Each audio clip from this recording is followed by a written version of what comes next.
sweeping the Diamondbacks over the weekend at Wrigley. The Cubs this week host the Miami Marlins. No Big Z on the mound, but there'll be plenty of Ozzie.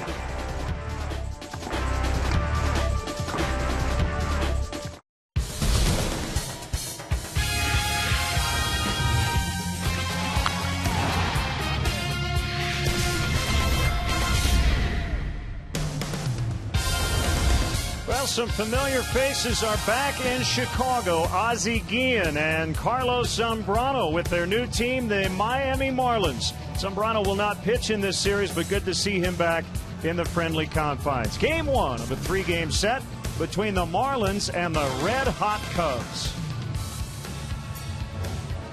Hi again, everyone. Along with Bob Brenly, I'm Len Casper. The Cubs coming off a nice sweep over the Arizona Diamondbacks, and it's been all about the starting pitching. It usually is, Len. When a team gets on a good roll, it generally starts with the starting pitching. They give their team a chance to win ball games, gives the offense a chance to get something going, and that was the case against the Diamondbacks last weekend. Only one earned run from the three starting pitchers in that series. Tremendous job on the mound. It's been a nice competition among the five Cubs starters, so it'll be Travis Wood's opportunity tonight, and he's in the best stretch maybe of his career. Yeah, 4 consecutive victories there. You see the numbers over those 4 starts. 2 of those coming here at Wrigley. 14 2/3 inning. He's yet to give up a run here at Wrigley in those after those 2 starts.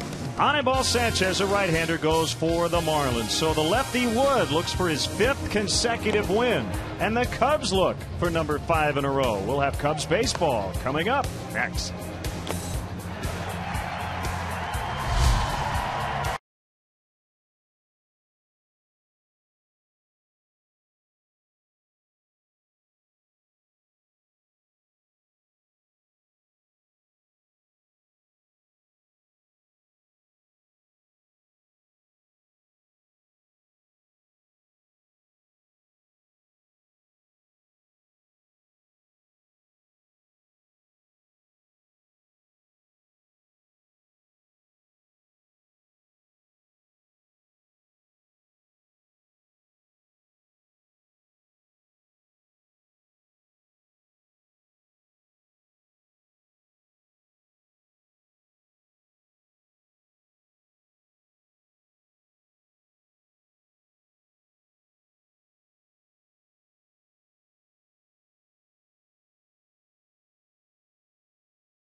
By your Chicago area and Northwest Indiana Lexus dealer, who invites you to test drive a Lexus today. Xfinity, your home for the most live sports.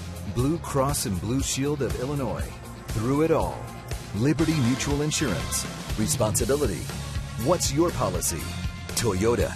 Right now you can get a lot for less at your local Toyota dealer, official partner of the Chicago Cubs. The new wireless receiver from AT&T Uverse. Visit att.com/freeyourtv. Rethink possible. BMO Harris Bank. Helping money make sense. BMO Harris Bank. NA member FDIC. And by Southwest Airlines. Find our fares online only at southwest.com. Welcome back to a very hot Wrigley Field once again tonight. But clear skies above, and we haven't seen the Marlins in a while. They swept the Cubs in Miami earlier this season, back in mid-April. It's been a roller coaster ride, to say the least, and I think the biggest issue for the Marlins, aside from their mediocre play, Bob, is they're in the best division in this league. Yeah, that doesn't help anything, and really, for me, their biggest downfall has been the failure of closer Heath Bell. They've had other issues on the field from time to time, but Cub fans know very well what happens when your closer goes south, and Heath Bell has gone a lot further south than South Florida. And their all-star, Giancarlo Stanton, recently had right knee surgery, so we won't see him in this series. Let's look at Ozzie Guillen's Southwest starting lineup. Jose Reyes will lead it off at short. Emilio Bonifacio recently off the DL. Carlos Lee was just here. He was a Houston Astro at the time. Justin Ruggiano's done a really nice job in limited time. Hanley Ramirez at third. Austin Kearns in left. Omar Infante plays second in the battery. Buck and Sanchez. Take a look at the Cubs defensively here this evening. It'll be Alfonso Soriano in left, David DeJesus in center, Bryan LaHAIR over in right field, Luis Valbuena at third base, Starlin Castro at short, Darwin Barney at second base, Anthony Rizzo over at first. Giovanni Soto doing the catching tonight for left-hander Travis Wood. We mentioned what a role he's been on over his last 4 starts. If you go back to 7 starts, a total of 45 and a third innings pitched. He's given up only 34 base hits and 10 earned runs. Really throwing the ball well. The umpires tonight, you see Jim Wolf is back at the plate. Crew chief Darryl Cousins, Ron Kulpa at second, and Alan Porter over at third.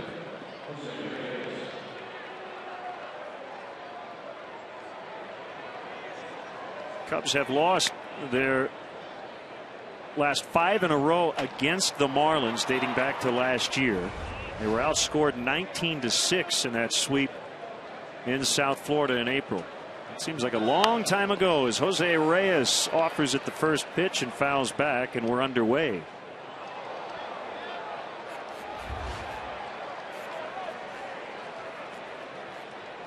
Their team scoring a lot of runs this year. The Cubs ranked 29th in baseball in runs. The Marlins 28th. One thing they do, though, is steal bases. They lead the majors with 88 steals. It's inside. 1 ball, 1 strike. Yeah, they're only 7 stolen bases away from their entire 2011 total. The way to stop that is keep the fast guys off base. On strike on the switch hitting Reyes.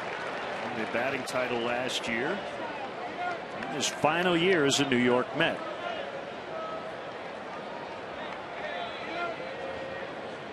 That was the first batting title in Mets history, in fact.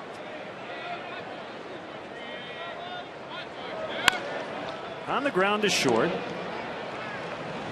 Starlin Castro. Throws out Reyes.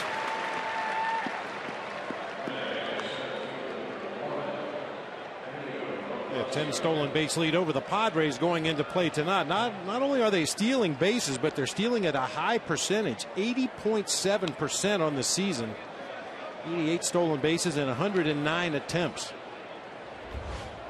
Emilio Bonifacio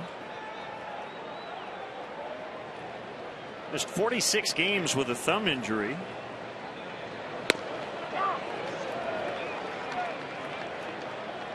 Was back on May 18th. He had surgery a week later.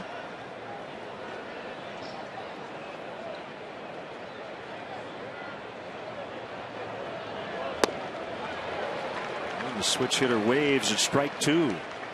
Travis Wood in a great stretch on his final 4 starts of the first half. He's beaten Jake Peavy, Wandy Rodriguez, and Johan Santana twice.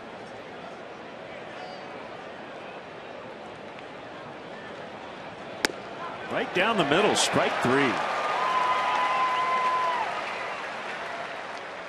Take a look at that last pitch on our Liberty Mutual pitch tracks. That's that cutter that starts off the outside part of the plate, works its way right back to the middle of the strike zone at 88 miles per hour, freezing Bonifacio. Well, that's been a really good pitch for Travis Wood. He can throw his 2-seam sinking fastball on that outside corner and then come right back with that cutter in the same location, and he will freeze a lot of right-handed hitters. Now Carlos Lee, when we saw him in late June, early July with Houston, he was pondering a trade to the Dodgers. That fell through, and it looked like he didn't want to go. The Astros then worked out a deal with Miami. And right around the time they got Lee, Giancarlo Stanton injured his right knee and had to have surgery. So he's going to be out 4 to 6 weeks.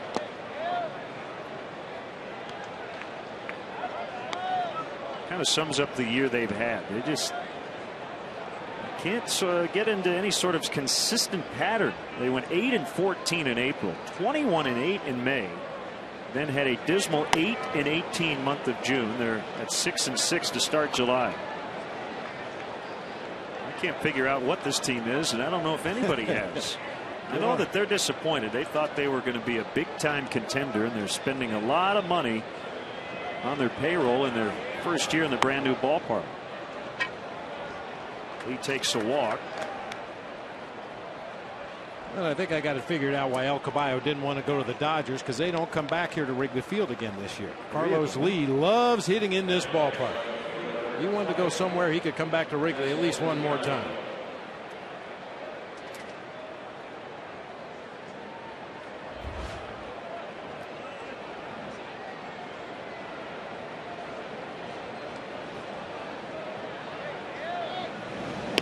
That's a good idea. Carlos Lee doesn't run nearly as much as he did earlier in his career, but if you don't pay attention to him, he'll get that walking lead and take off. So Travis Wood just flipped a little pickoff throw over to Anthony Rizzo just to let Carlos know that Travis Wood knows he's over there. Inside to Ruggiano, and what a revelation he's been. They got him from the Houston Astros in a minor league deal in late May, brought up the next day. See, off to a hot start with his new team. Clubs that one just over the head of Joe Espada, his third base coach. I hope everybody's all right over there.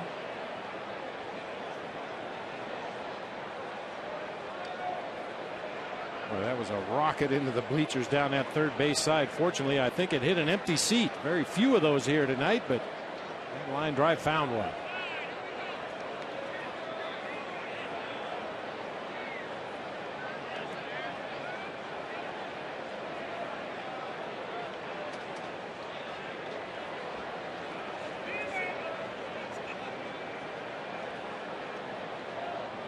Ruggiano, former Tampa Bay Ray. Takes that pitch outside, 2 balls and a strike. Dale Swain was asked before the game what has changed for Travis Wood, and he said he's learned to use both sides of the plate, and he talked about his arm side. That would be the outside part of the plate against a right-handed hitter. And right on cue, he hits that outside. 2-2. There was another left-handed pitcher a few years ago that used to do that same thing. Randy Johnson, for most of his career, had a habit of pounding inside on the right-handed hitters, and it wasn't until later in his career that he started to use both sides of the plate, and we know where he's headed. Just missed the inside corner, and a full count, 3-2.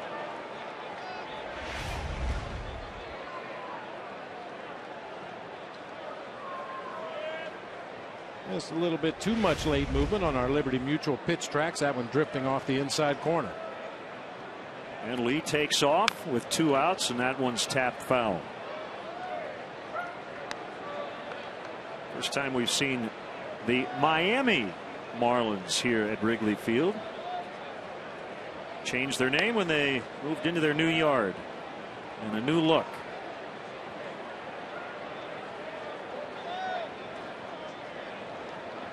Wouldn't be surprised, Bob, if they wear a different uniform top for all 3 games in this series. They've got a lot of different combos. Wood has walked back-to-back hitters, and he'll have to face HANLEY Ramirez, who had a game-winning home run last night against the Nationals.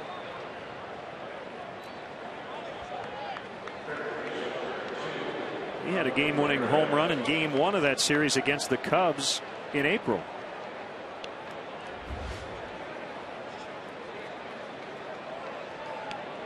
Ramirez moving from short to third this year to accommodate Jose Reyes.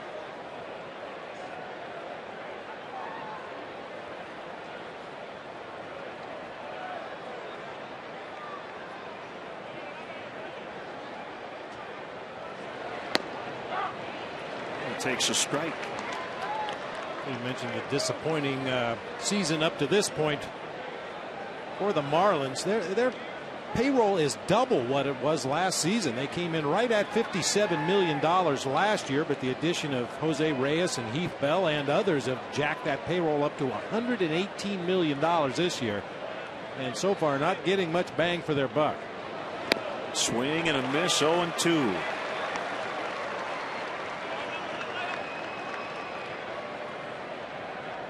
Mark Buehrle, another free agent they signed. We'll see Buehrle on Thursday.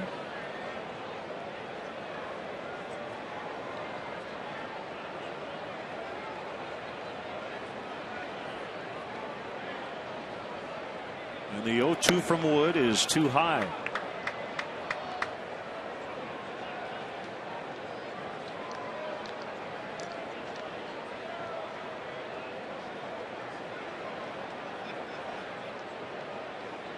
Trending in the wrong direction since 09 when he was second in the National League Most Valuable Player balloting.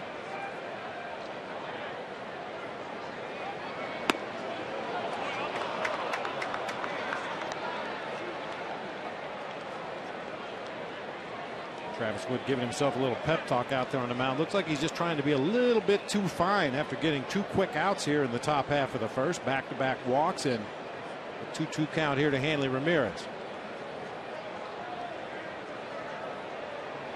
As a sign from Soto. And he struck him out to end the inning. 2 walks, 2 Ks for Wood. ANIBAL Sanchez against the Cubs lineup when we return.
First-year manager Dale Swain, DeJesus and Castro and Rizzo at the top 1 through 3.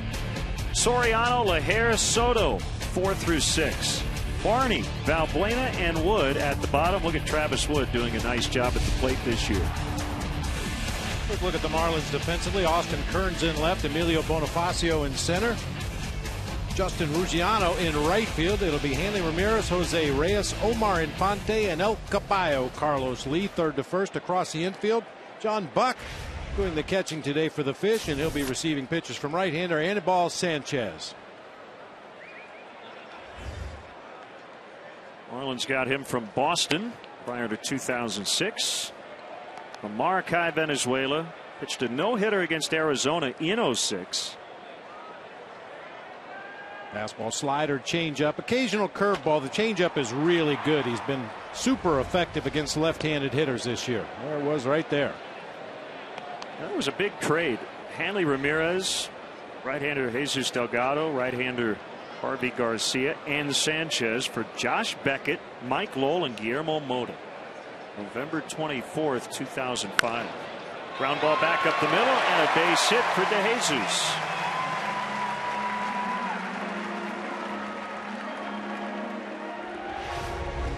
Good start for the Cubs offensively. Tailing fastball on the outside corner. DeJesus sends it right back where it came from, over the mound into center field. Looking through the Miami media guideline, ANIBAL Sanchez, under his hobbies, he enjoys watching television and using the internet. Man after my own heart.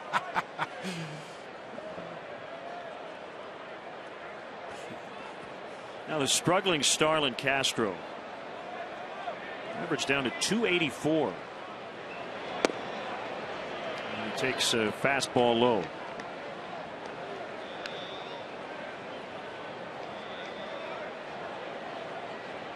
Just 1 for 12 over the weekend against Arizona.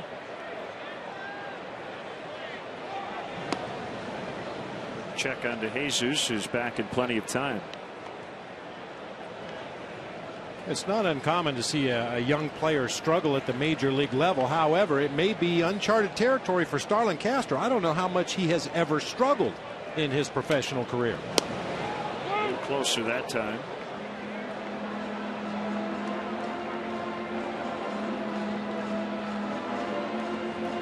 Carlos Lee caught that ball in an awkward position.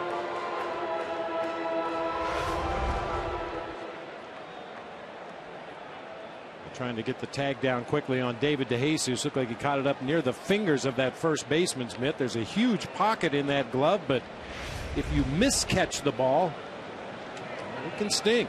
It's not as thick as a catcher's mitt. That's a base hit. A couple of ground ball hits for the Cubs to start the first.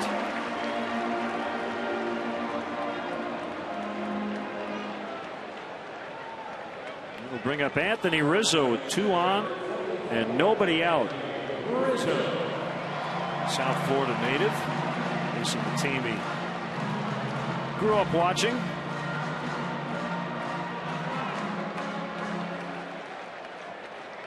Cubs have won 12 of their last 16. I got a note for you from the Cubs media relations department that's pretty interesting. Cubs are 36-52 in their first 88 games this season. They actually have a better record this year than they did last year through 88. 1 game better. That is an interesting note. It took them a while to get to this point. That's a double play ball. 4-6-3. Rizzo hit it hard. All 3 ground balls have been hit hard. And now there are 2 outs.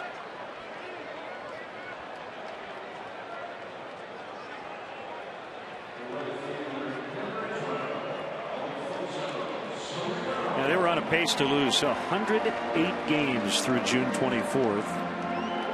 And since then have the best record in baseball. And the big numbers there, Bob, you see they're not scoring a ton of runs, but they've cut that earned run average. And a lot of that has to do with the defense. Much improved defensively. Yeah, this team, at least recently, just doesn't beat themselves. They make the plays they're supposed to make. They take the extra base when they're supposed to take the extra base. They take advantage of opponents' mistakes and have really cut down on those games where they beat themselves because of sloppy defense or throwing to the wrong base or getting picked off. Eliminate the mistakes. 1-1 on Soriano at a big weekend. One huge game against the Diamondbacks. That was on Friday when he hit 2 homers, 2 doubles.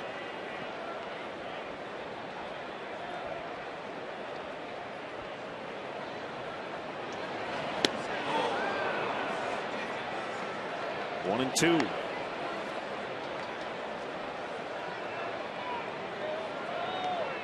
Sanchez doesn't get a lot of run support.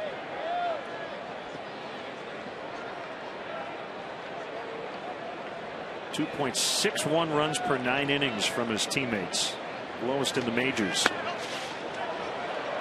And a throw to third, and DeJesus back in time. That was one instance where a good read by a base runner almost cost him a pickoff at third base. David DeJesus watched the flight of that baseball, saw it was going to be in the dirt, tried to get a jump, and then John Buck picked it cleanly and fired down to third base. Good reaction by DeJesus.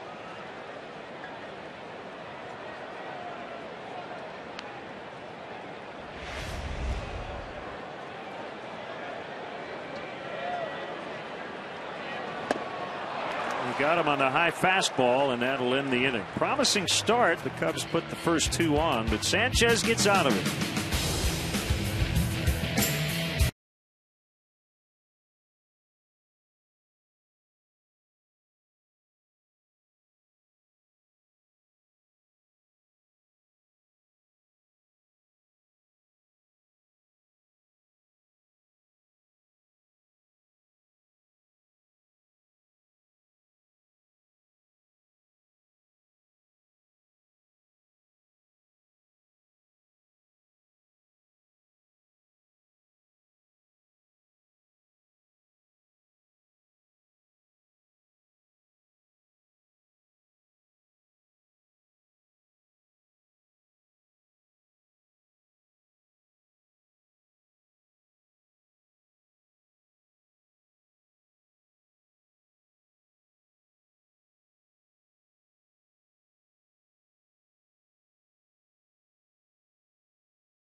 Thursday afternoon here at Wrigley Field. Game time is 1:20, but be sure to get to the park early.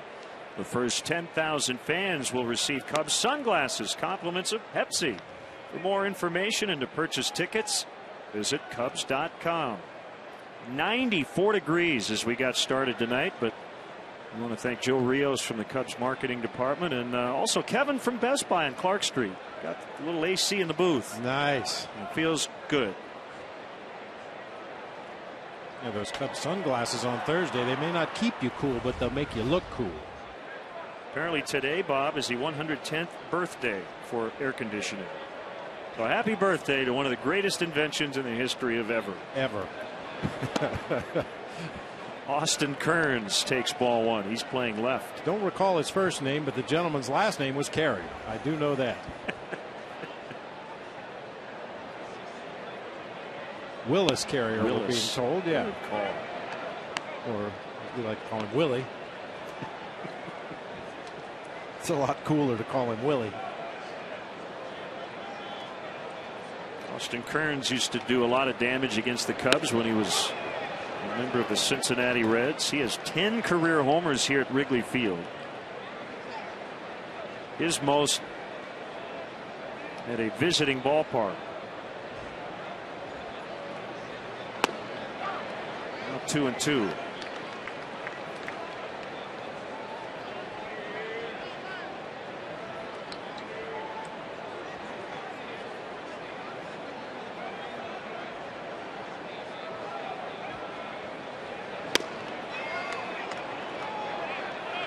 Full count, 3-2. Omar Infante on deck, then the catcher John Buck.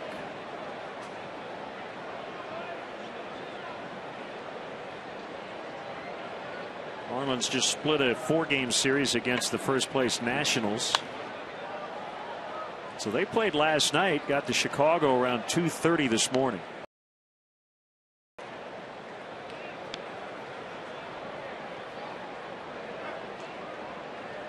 Talking to some of their guys, Bob, in their traveling party, they said it's hotter here than they would be in Miami. Hit well to right, but it's going to be handled by LAHAIR. The thing about South Florida in the summer, it never really gets much above 90, 92. It's the humidity that's up around 100% every single day. I guess they had some nasty showers there yesterday, but they didn't have to worry about it because they've got the roof now.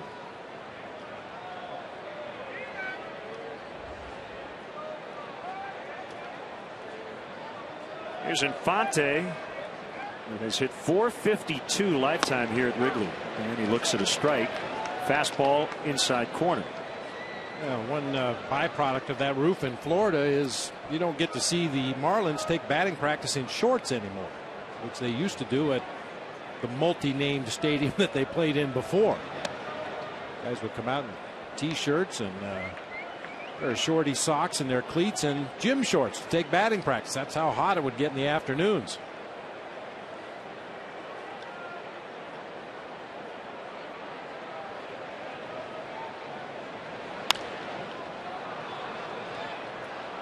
Short right, and LAHAIR says I'll take it. He had to actually backpedal right at the last second. Winds out of the northwest, so pushing balls out toward the wall and right.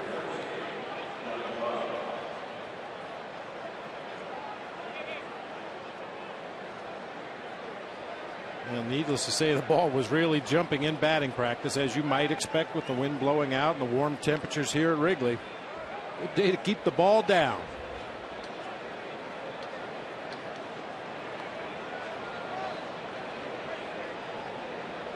John Buck's had an interesting year off the field. He's been a good Samaritan a couple of different times. Over the offseason in South Florida, he helped rescue 2 elderly women who had gotten in a car accident. He had an overturned vehicle.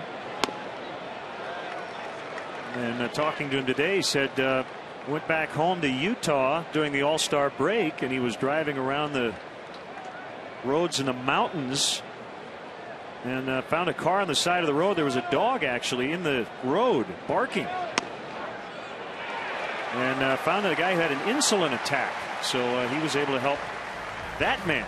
So John Buck is there to save the day. Takes a called strike 3, and the inning is over.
Tickets are available now for the international friendly at the confines soccer match between Italy's AS Roma and Poland's Zagłębie Lubin, which will be this Sunday at 2:30. The majority of the seats are available for $50 or less. For more information and to purchase tickets, visit Cubs.com/soccer.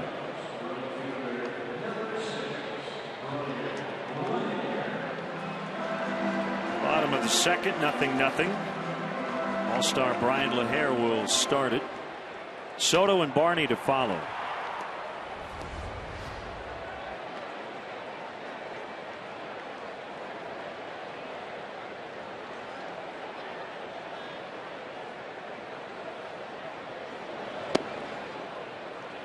And he went. That's a strike. The Marlins have used just 5 starting pitchers this season. They have not yet had to use an extra starter. And when you hear that, you think, well, they've had a great year. Well, their starting rotation ranking just 10th in the National League in ERA. One of 2 teams in the NL, really in the majors right now, to have used just 5 starters. The Cincinnati Reds the other. The last team to go the entire year, Seattle in 2003, with just 5 starters.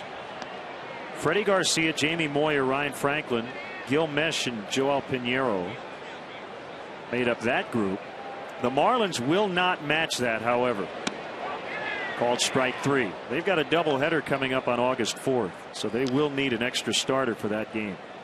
Or for one of those games, as Sanchez picks up his 2nd strikeout. Mark Burley on the right. Well, he snuck into town without notice.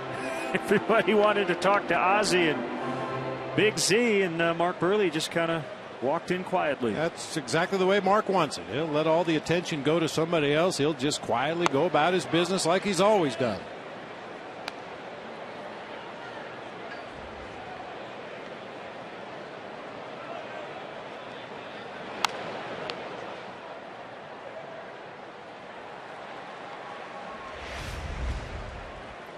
Haven't heard or read Ozzie's pregame comments, but I'm sure there'll be a gem or two in there somewhere. Has not gone very smoothly for his club here this season, as Sanchez now has struck out 3 in a row. And a little controversy over the weekend against the Nationals, as apparently Ozzie thought Bryce Harper, the rookie, had a little too much pine tar on his bat. So he said something to one of the coaches for the Nationals. Next time up, Harper pointed his bat over at Ozzie, and Ozzie did not appreciate that. Davey Johnson wasn't too pleased, essentially saying, you have an issue with one of my players, I got a problem with you talking to him. It's kind of a no-no, isn't it? Yeah, I mean, initially I thought Ozzie handled it the right way. Just went to the umpire and said, hey, I think maybe he's got a little bit too much pine tar up the barrel of that bat. But, you know, then after that it got a little chippy. He did praise Harper, by the way. And Harper, I thought, kind of graciously handled the situation himself. Yeah, which he's done with everything that's come his way so far in his rookie season. I mean, you could see how it would be very easy for a guy in his situation to get a monster head and have to change helmet sizes a few times during the course of the year. But he just continues to go out and play the game the only way he knows how, and that's hard. Occasionally it'll rub opponents the wrong way, but his teammates love him.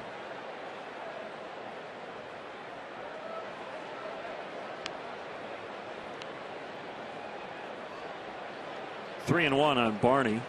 Big 2-run homer on Sunday.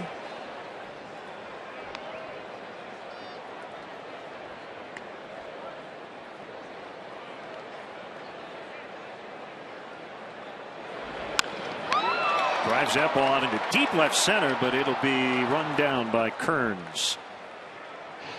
So both starters seem to be settling in. We head to the 3rd in a scoreless tie.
At the Miller Lite Baseball Viewing Party. Come by Deuces and the Diamond Club in Wrigleyville to win prizes. Enjoy Miller Lite and watch Chicago take on Miami.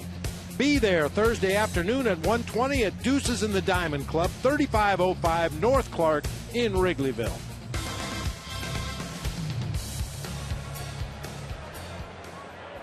Sanchez will lead off the Marlins third. I've got the epilogue to the story, according to the Miami Herald. Ozzie got a Bryce Harper signed bat over the weekend after the controversy.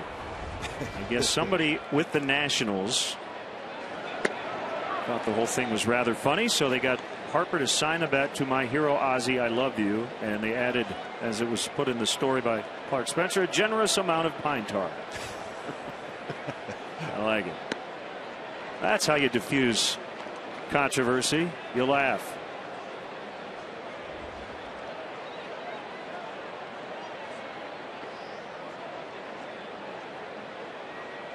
Oh, okay.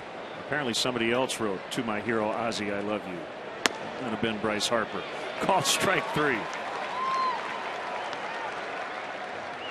That's 4 for Wood. First time through the order, and back to the top, and Jose Reyes. Which got a little elevated at this point in the ball game just because of 4 strikeouts and 2 base on balls already issued by Travis Wood. Anytime you strike out a lot of guys and walk a few guys, that pitch count's going to creep up there.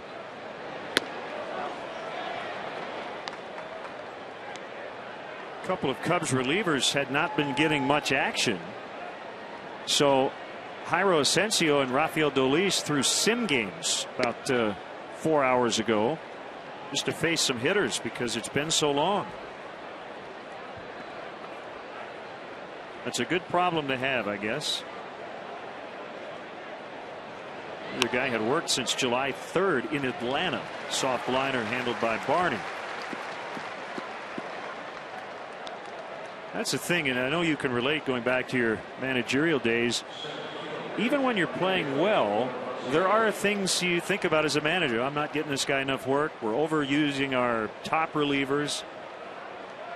There's never a situation where you've won 12 out of 16 and all the pitchers have been used exactly how you'd want to. You got to kind of always stay on top of something, don't you? That's the burden of playing well. As you said, your starters get deep into the ball game. You use your bullpen in an orderly fashion to finish out those games, and unfortunately that usually leaves 2 or 3 pitchers in that pen that get very little work.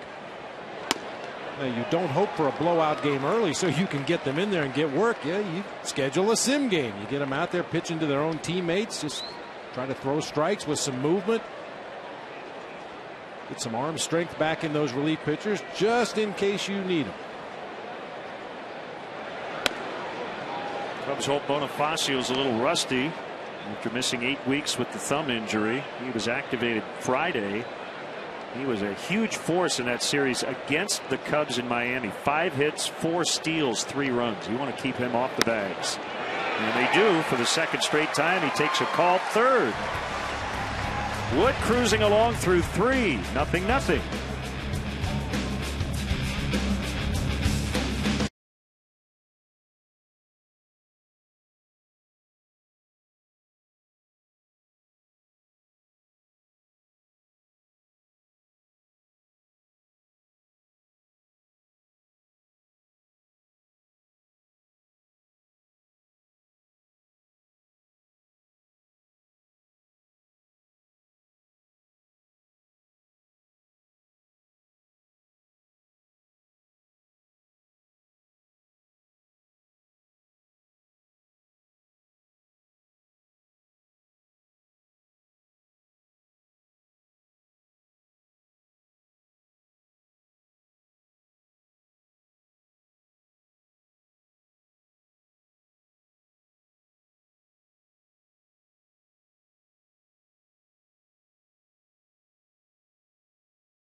Sports, the all-inclusive Budweiser patio, now open at Wrigley Field.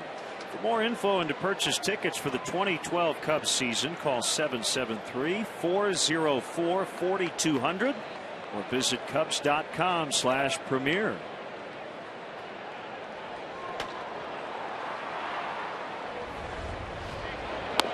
Third baseman Luis Valbuena, strike one. We are 6 days away from the big Hall of Fame induction ceremony in Cooperstown. Santo will officially be a Hall of Famer. Got a lot of events coming up. And Comcast Sportsnet will provide exclusive coverage as well as Valbuena pops it up. Ramirez in foul ground makes a catch. Got the Cubs Fan Fest coming up on Saturday. The ceremony is Sunday. There will be a viewing party at the Captain Morgan Club here at Wrigley Field.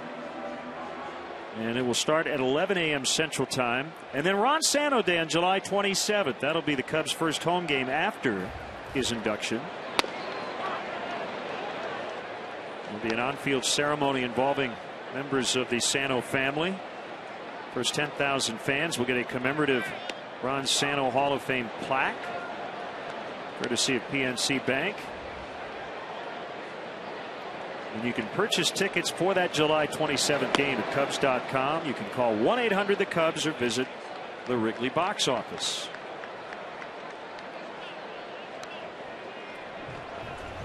And every night this week, Sportsnet Central, 10 o'clock, celebrating Ron Santo.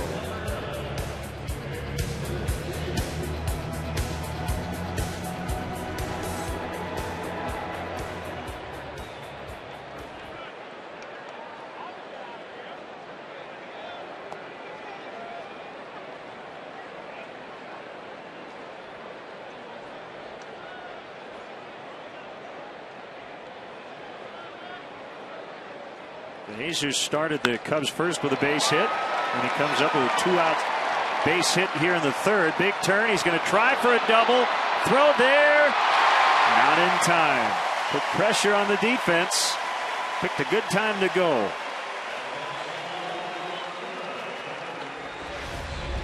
Well, the number of outs in the inning will tell you how aggressive you can be as a hitter/runner.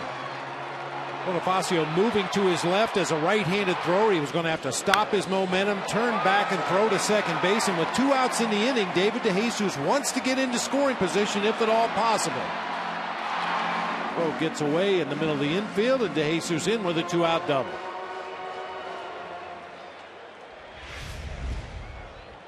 If he were leading off the inning and hit that same ball, he might not be as aggressive trying to get to second base. But with 2 outs in the inning, you want to get into scoring position. A strike called on Castro.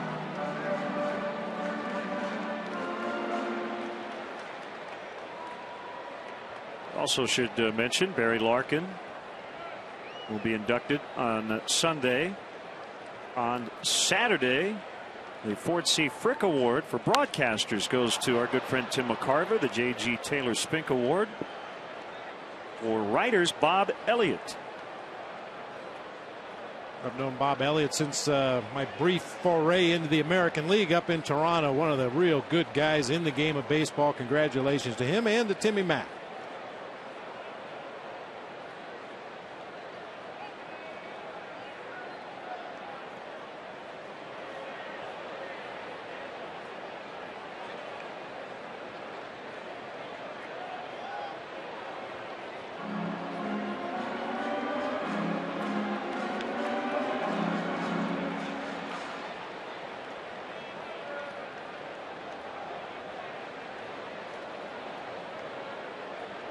Trying to win their 7th straight at home.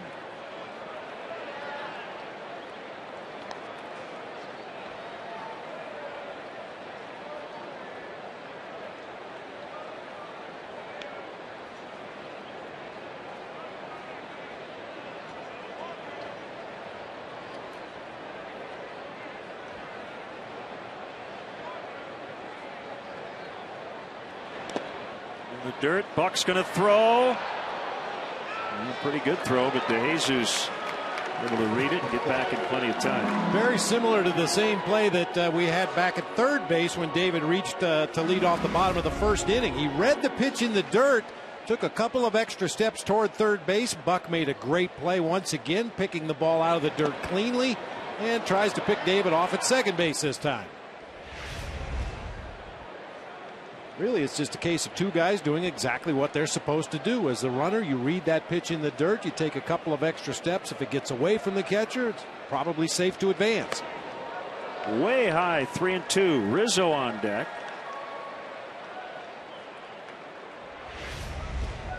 Zoom ball. Tried to overthrow that one. Nearly gets it past his catcher, John Buck. Almost went off of our Liberty Mutual pitch tracks.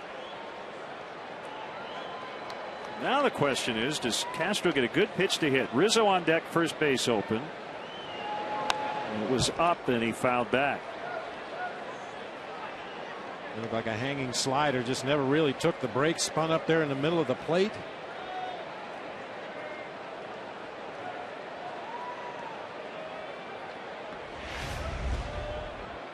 There's a hanger. Just got under it.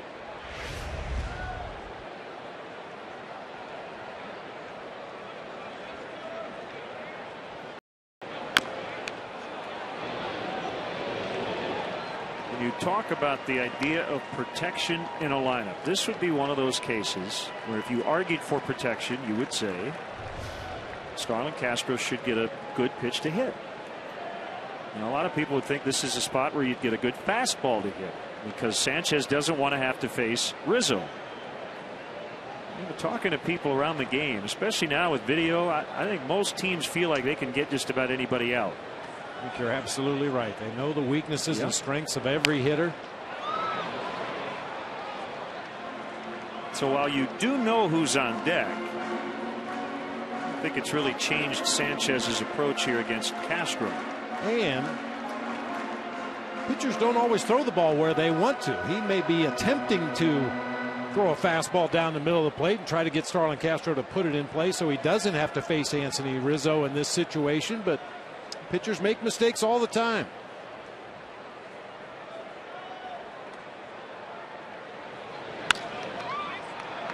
Reyes, double crow hop.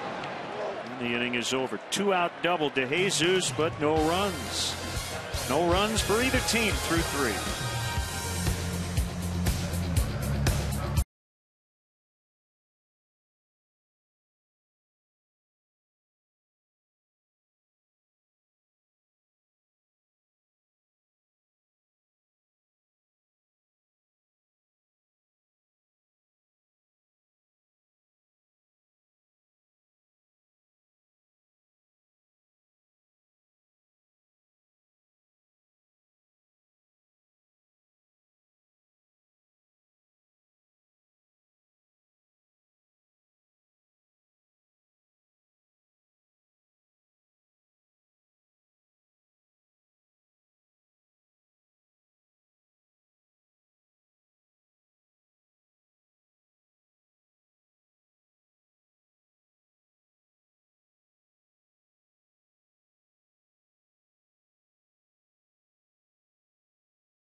The new Doritos Locos Tacos from Taco Bell.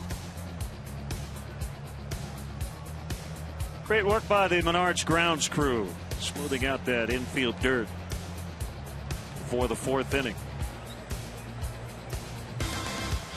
Travis Wood continuing a nice stretch for Cubs starting pitchers. 22 consecutive scoreless innings for Cubs starters as Carlos Lee looks at a strike. Wood walked Lee and Ruggiano with 2 outs in the first. Those are the only 2 base runners Miami has had.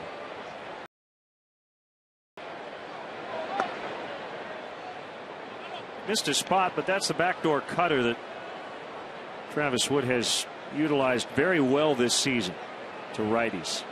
And if you're going to miss with that cutter, leave it out there further off of the outside corner. Don't let it stray over the middle of the plate. One line in the left for their first hit.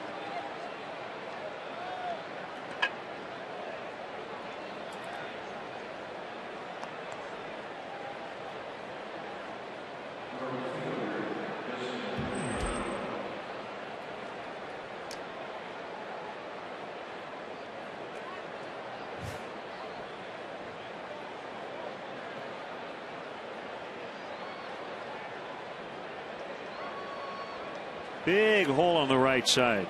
Barney playing near second base. You expect Ruggiano to pull the ball on the ground. And you've got Rizzo holding on the runner.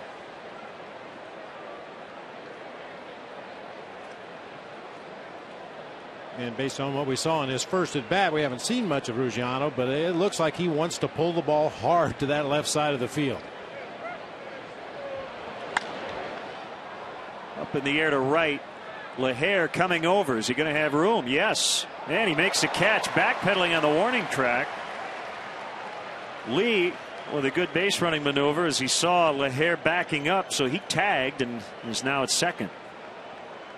It's the second fly ball to right field that Bryan LAHAIR has had to make a quick adjustment at the very end of the play. That one was getting pushed farther toward the wall in right, and a heads up base running play by Carlos Lee to tag and advance on to second as LAHAIR was backpedaling onto the warning track. You mentioned that wind blowing out toward right field. It moves around. It's either straight out to center or out toward right field, but a couple of fly balls to right have been misjudged a little bit by Bryan LAHAIR. Fastball in to Ramirez.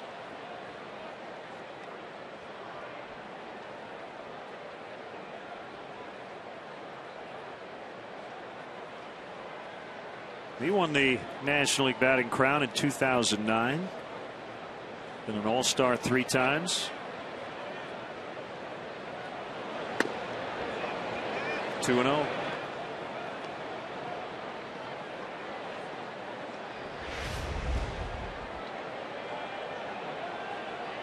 Once again, just strays a little bit too far off of that inside corner, trying to cut that fastball in on the hands that time.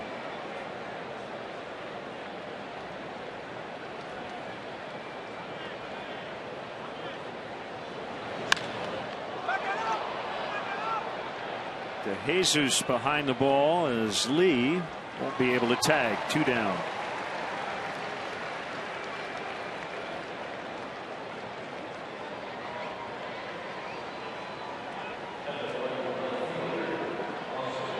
There's Austin Kearns. He lined out to right.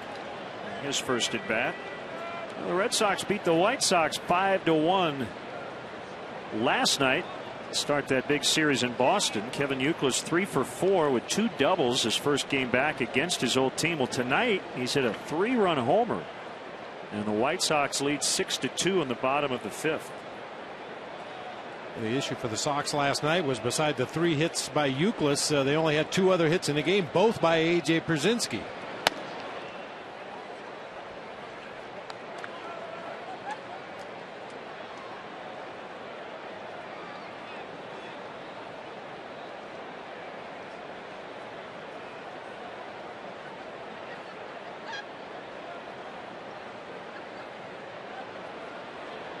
On the way. Now 2 balls, no strikes.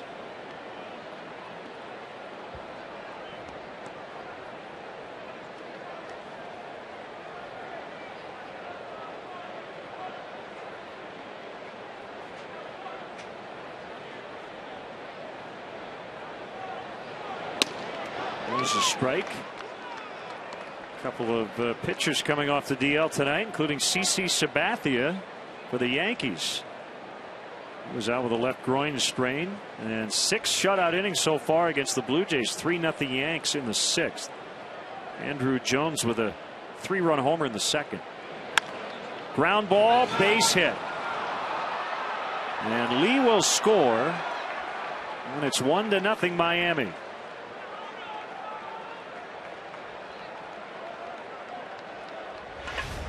Time Kern's able to find the hole in that pole shift on the infield. This gets it past Darwin, Barney, and on into center field. You can see Starlin Castro was shaded way over into the hole between third and short. And with DeJesus moving that far to his right, no chance to get Carlos Lee at the plate. The first run allowed by a Cubs starting pitcher in the last 23 innings. Infante, ball 1. And Roy Halladay will come off the DL later tonight for the Phillies. There in Los Angeles. It'll be his first start since May 27th. Out with a right lat strain. Phillies won 3-2 last night as Ryan Howard hit his first homer of the season. Bad news for the Reds. Joey Votto, knee surgery today. He's going to be out upwards of a month. Jose Bautista with a left wrist injury goes to the DL, and David Ortiz day to day with an injured Achilles. That's a lot of offense on that list between Votto, Bautista, and Ortiz.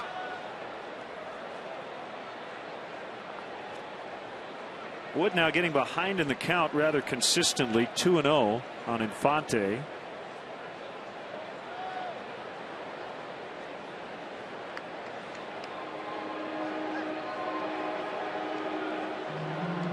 We'll see the Cardinals this weekend. Matt Holliday had to leave the Cardinal game in Milwaukee tonight after he was hit by a pitch on the left thigh.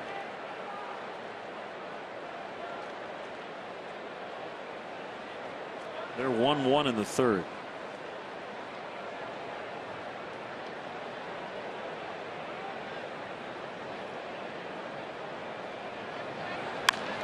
That one hit very deep, left center, gone. Front row of the bleachers for Infante. And Travis Wood pays for getting behind the Marlins' number 7 hitter. And it's 3-0. Well, we've talked about it many times in the past, Len. Regardless of who the pitcher and the hitter is, when you fall behind in the count, you get different swings from the batters. Much more aggressive. They narrow that strike zone down. They're looking for one pitch in one location, and when you have to throw a strike and the hitter is swinging aggressively, that's when bad things tend to happen.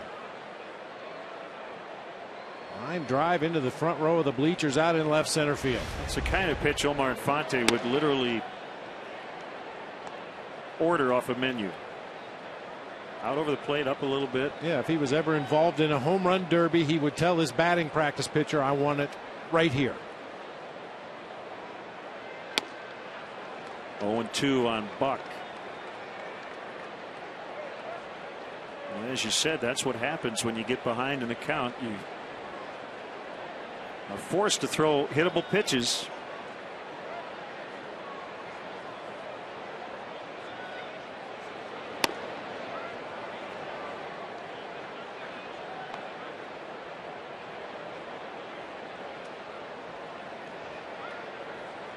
Home runs were an issue earlier this year. They have not been for Wood lately. As he strikes out Buck to end the inning. 3 2-out runs, 2 on the homer by Infante, and it's now 3-0 Miami.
There are 5 active pitchers with 100 starts, a sub-4 ERA, and a losing record.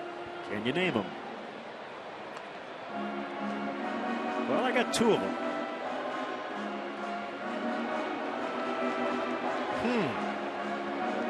As ANIBAL SANCHEZ gets ready for the bottom of the 4th.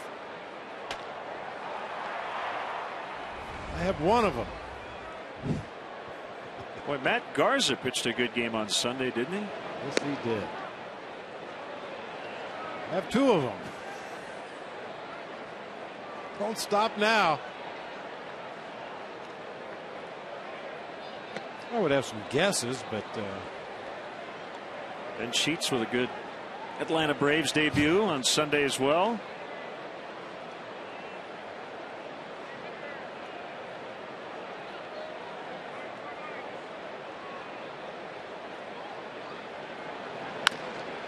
A chopper that'll get into center for Rizzo.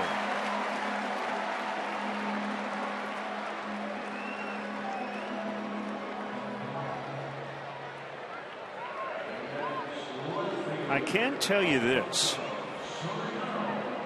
Eric Bedard going into tonight 60-60 in his career with a 3.79 career ERA. Pitching for the Pirates, they're scoreless in the 2nd in Colorado. So if he loses the game tonight, he would be added to that list. He would be the 6th guy.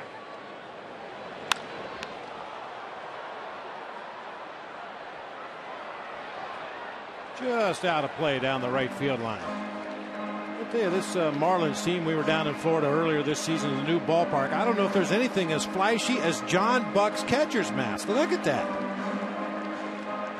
Put together by an artist up in Toronto for Voodoo Air. His name is Gerald McLaughlin, and John Buck sent a text of the speech that their owner gave him before the season, Jeffrey Loria, talking about why they chose the new team colors. High fly off the bat of Soriano. Bonifacio calling for it. They have the red-orange for the sunset down in Florida, the blue for the water, obviously, and the lights of South Beach. So John Buck sent a text of that speech to the artist, and this is what he came up with. I'm told there is actually a picture of John Buck's Jeep on there somewhere. There it is. Yeah, right there. And he says, I'm not a flashy guy. This is not something I would normally do, but he auctions off the helmets at the end of the year. And this year, the proceeds are going to go to the Little League's Challenger division for physically challenged youngsters to play baseball. And John says, the flashier the helmet, the more money we raise. That's great. That's why he's going with the helmet he's featuring this year. Good stuff. It looks like the home run sculpture out in left center at Marlins Park has been placed on John Buck's head, to be honest. Yeah.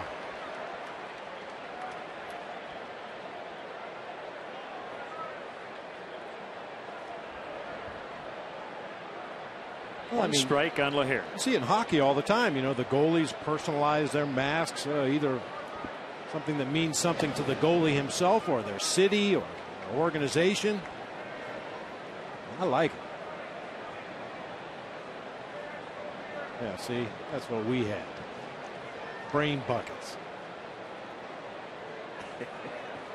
Very serious. Nothing to cover the right shoulder. You just got pelted with foul balls on your throwing arm. We weren't very smart. Base hit. Rizzo taking a look at it. On his way to third. And they're at the corners with 1 out.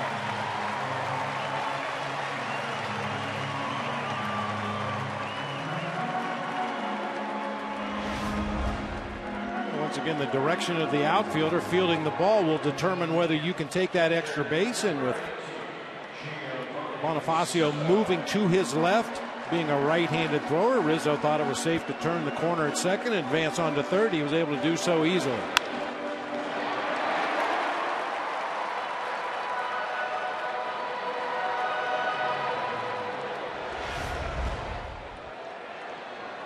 See if Soto can get him in.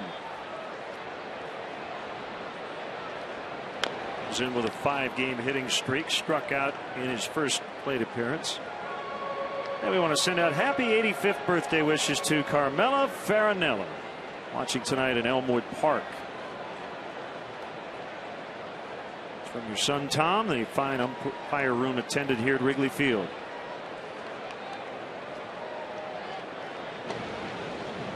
I want to send a shout out to Charles Cafaro from Bensonville, Illinois. Sent me a CD of some Beatles music. He likes it when we talk music up here, partner. Very nice. He also likes it when I rag on the umpires. So stick around, Charles.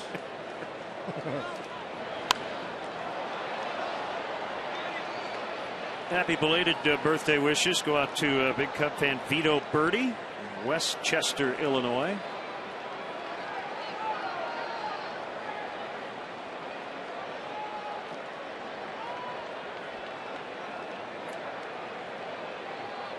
Jesse Gully and Jeff Galbraith are getting married in December. Huge Cub fans. Right field, Ruggiano has it. Rizzo gonna hold.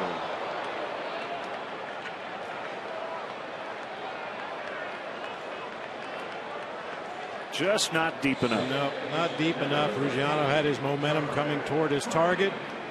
It's not worth a chance when you're down by 3 runs. Darwin Barney might lean on one.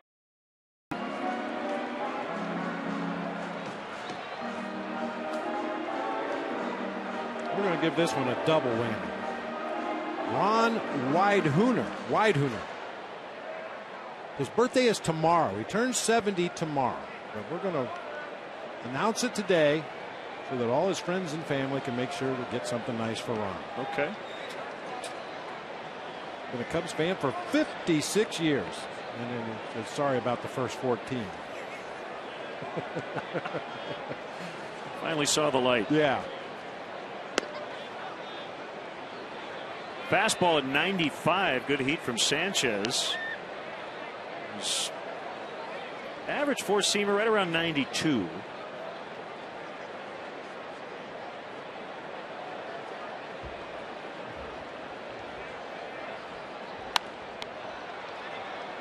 Barney late on that swing. 0-2.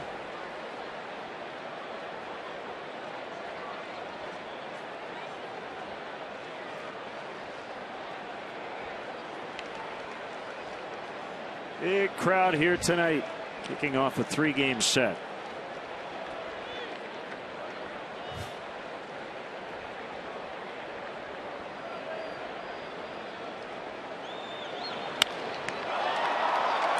Fly ball left field. Austin Kearns to end the inning. Cubs strand 2. After 4 complete, 3-0 Marlins.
Below 4.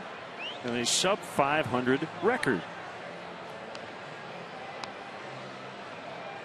We got 2 of the 5. Matt Garza, ANIBAL Sanchez, Ben Sheets, Hiroki Kuroda, Justin Masterson also on that list. Juan Rodriguez is 80 and 82. His ERA is 4.02. So he's close to being on that list. And then again, Eric Bedard right on the cusp as well.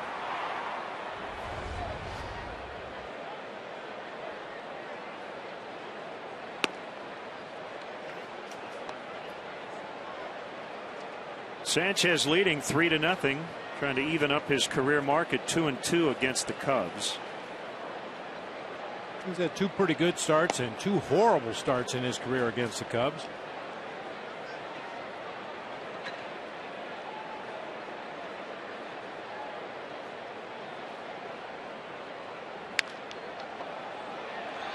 And the ground ball gets through for a base hit. Just his 3rd hit this season.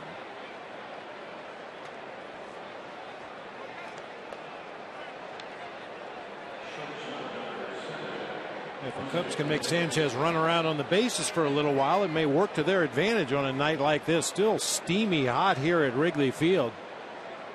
When you make a pitcher do something he's not accustomed to doing, it might take something out of him when he goes back out to the mound for the bottom half of the 5th. Inside on Reyes.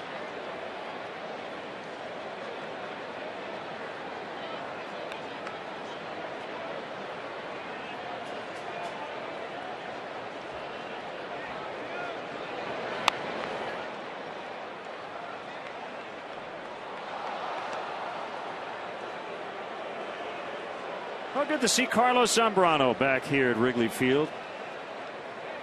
Got the Showtime cameras following him around for his reunion today. I had to make sure I got the shot. You know, I'm sure end up on the cutting room floor, but no, it was nice to see him, and I'm sure it's a little strange for him to be back here and put up some big numbers as a member of the Cubs, not only on the mound but at the plate. 23 home runs, #1 on the Cubs all-time list among pitchers. Did not face his former team this season. I think everybody agrees a change of scenery was in order.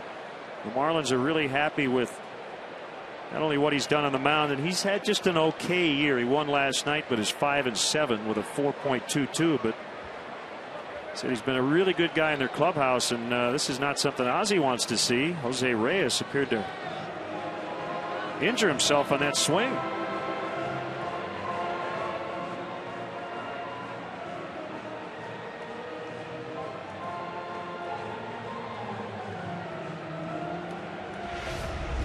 Everybody's laughing. Looks like he's going to be okay. A big swing that time, shaking out that left wrist. Hey, you're talking about Big Z's season. Certainly not what he expected of himself, and not what the Marlins were hoping for. But you take into consideration the fact that Heath Bell has blown at least 3 victories that Carlos had in hand, and his numbers would look much better. The other thing about him is he's taking the ball every 5th day. He had long been a very durable guy in the Cubs rotation.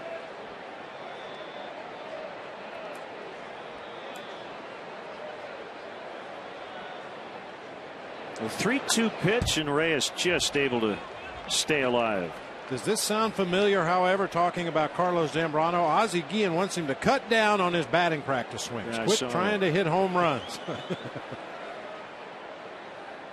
can't help himself.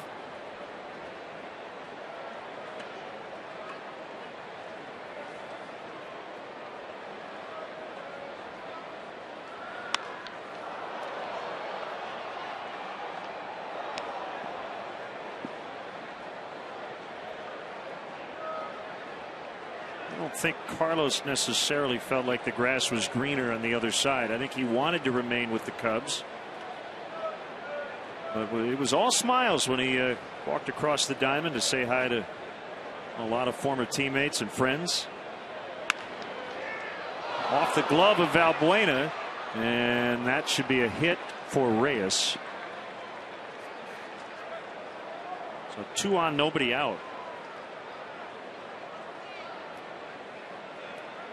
Well, even playing several steps behind the bag at third, that ball got on Valbuena in a hurry. He's had some real tough chances down there at third base. Able to get a glove on this one, deflected over toward Castro. And once again, good decision by the youngster. Don't risk a bad throw if you don't have an out.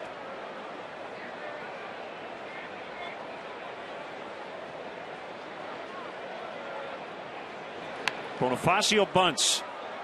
And Wood will flip late. Everybody's safe.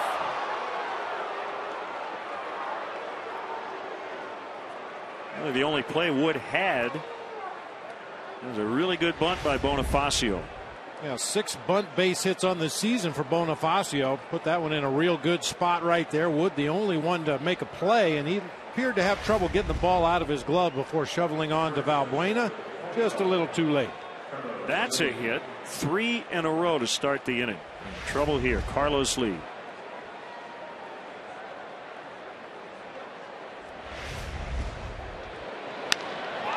Deep left field for El Caballo. Gone. A grand slam. The 17th career grand slam for Lee. Wow. I'm starting to think what you said. I decided to go to Miami because they had another trip to Chicago. What is it about this place and Carlos Lee? It's hard to explain sometimes, Len. Sometimes guys just see the ball better. They like the batter's eye in center field. I'm sure he's played a number of games here at Wrigley with the wind blowing out, but this one didn't need any help from the wind. Low fastball. He goes down and golfs it out of here to left field. Well, he's probably lobbying for a trade to the Cardinals or the Pirates so he can come back here again after the road trip and tee it up in Wrigley again. Ruggiano. And that's deep and caught for the first out. De Jesus on the warning track. It's a good thing David saw that ball off the bat because Alfonso Soriano had no idea where it was. He was actually coming in and toward the gap in left center from his position in left field, and David De Jesus was retreating to the wall in left center. That time of night, very tough to see the ball. You see Soriano, he doesn't really know where the ball is, but fortunately David De Jesus does.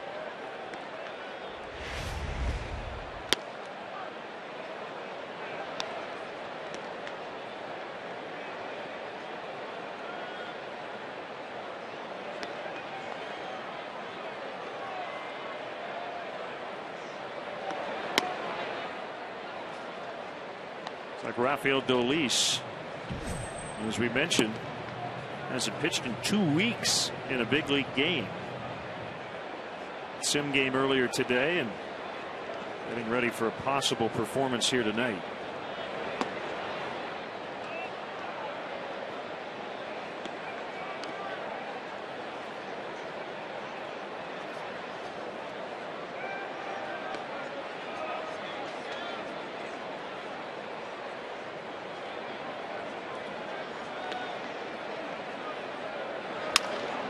Crack bat liner, left field corner, and Ramirez should have 2.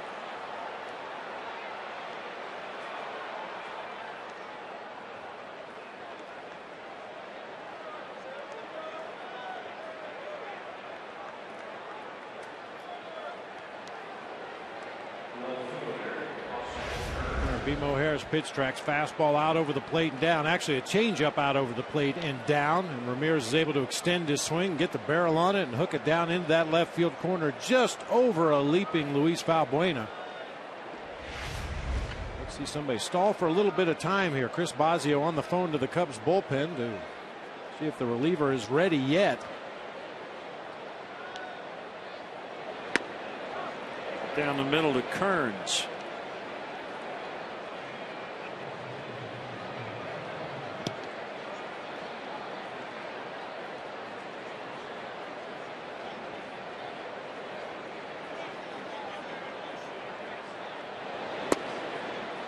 Most runs allowed by Wood this season.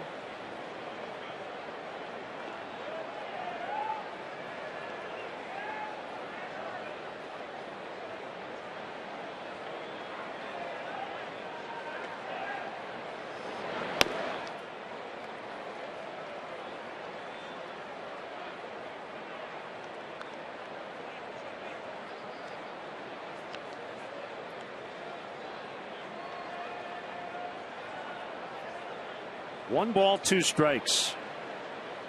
4 runs in on the grand slam by Carlos Lee.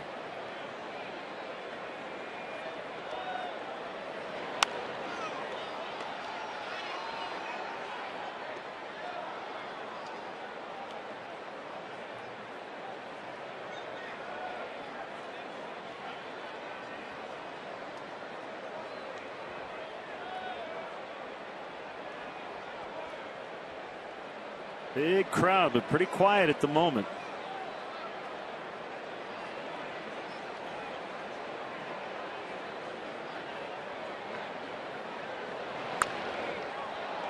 Bounced over the Cubs dugout.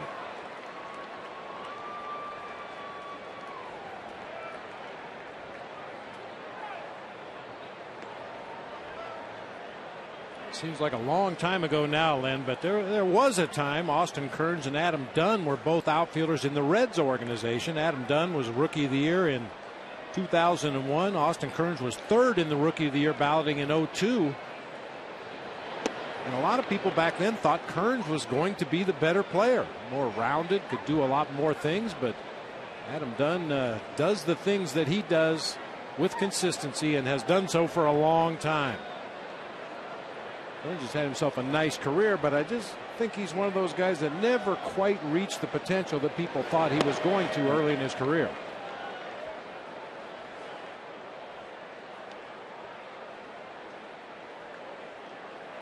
Full count on him with Infante on deck. 2 big home runs for the Marlins. 2-run blast by Infante and the granny from Lee, accounting for 6 of their 7 runs.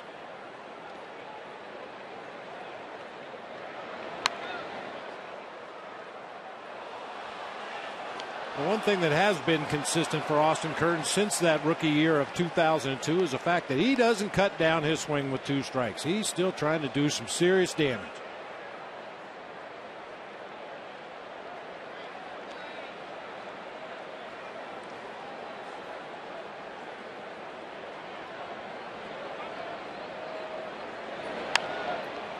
Popped into left. Soriano coming over. That's out number 2. Tickets are still available for the 2012 Cubs season, including the next homestand against division rivals, the Cardinals and the Pirates, on July 27th through August 1st, right here at Wrigley Field. To purchase tickets, visit Cubs.com, call 1-800-THE-CUBS, or visit the Wrigley Field box office. Well, after a great stretch, 4 consecutive wins for Travis Wood. A rough one tonight as he'll leave with 2 outs here in the 5th. Double switch time as Rafael Dolis and Jeff Baker are in. Honda call to the pen, and we'll be back.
Sinker baller Rafael Dolis in his first action in exactly 2 weeks.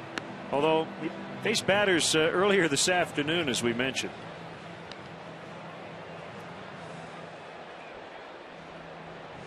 Jeff Baker comes in.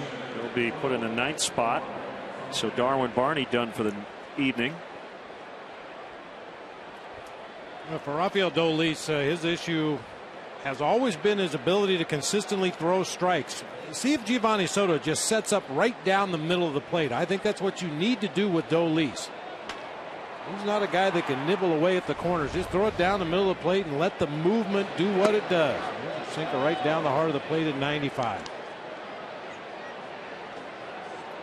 Fonte homered in the 4th. Hanley Ramirez is second.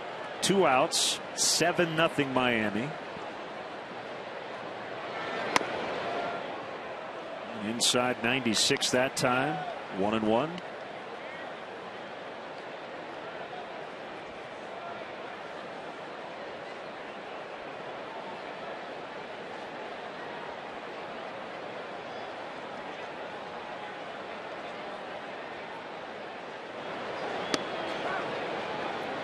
Breaking ball, strike 1 and 2. Yeah, a rare slider from Rafael Dolis. Omar Infante back in the 4th inning. Took a Travis Wood fastball into the bleachers in left center field on a 2-0 count.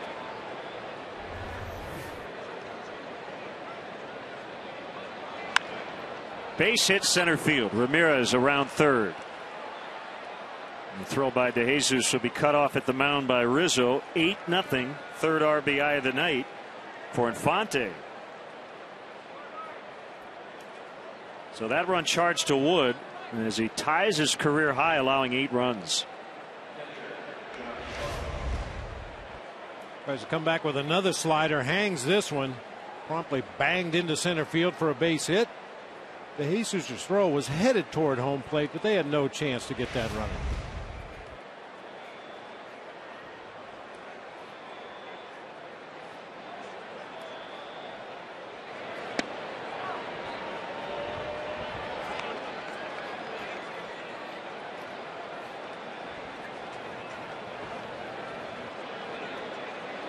Well, it's weird. The Cubs haven't lost much lately, but when they have, they've been blown out a few times. Another hit. Buck to right. And it gets past LAHAIR. Infante was going to hold it second. And I think Joe Espada was calling off the dogs.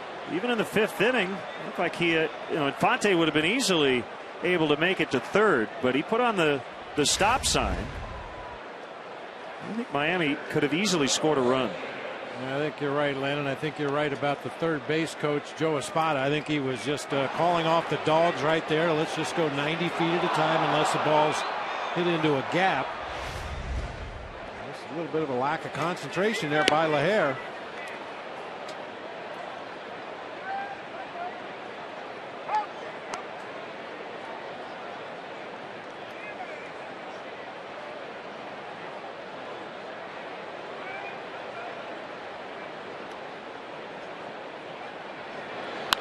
The Cubs' last 4 losses: 17-1 to the Mets, 10-3 at Atlanta, 7-3 in Atlanta, 3-1 at the Mets. Right now they're down 8-0.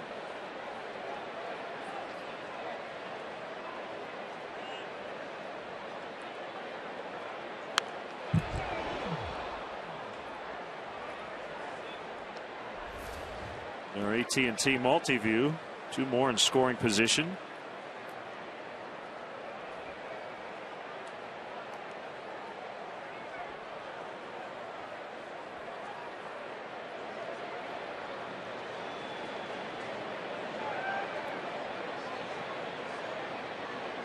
The 1-2 to the pitcher.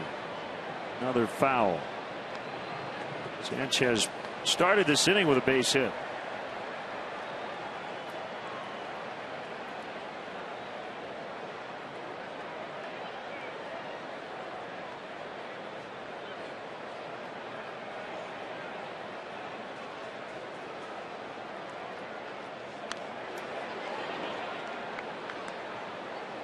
The Cubs had allowed 5 total runs over their last 6 home games, all wins. Tonight, given up more than that.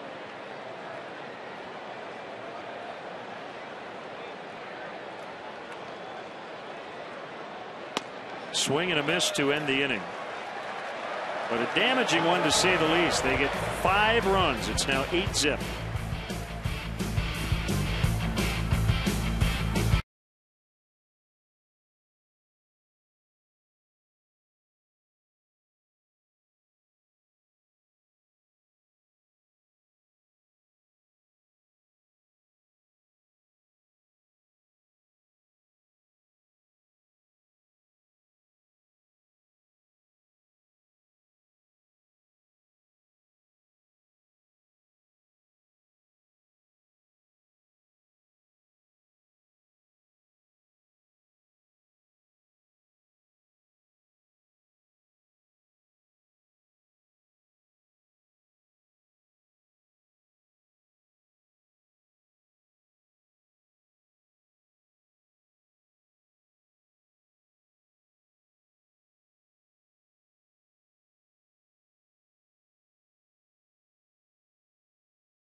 The 5th inning. Hey fans, Qdoba is giving the first 20,000 fans a chance to win free food. The Cubs get a base hit in the 5th inning. Fans with a base hit for Burritos game card win a free entree. Rough night for Cubs starter Travis Wood as he gave up a career high tying 8 runs. So ANIBAL Sanchez getting some run support that he's not used to receiving. 17 starts this year. Sanchez had received 31 total runs in support. Well, in number 18 he gets 8. Bonifacio the grab and Valbuena's out. Comes Jeff Baker for the first time.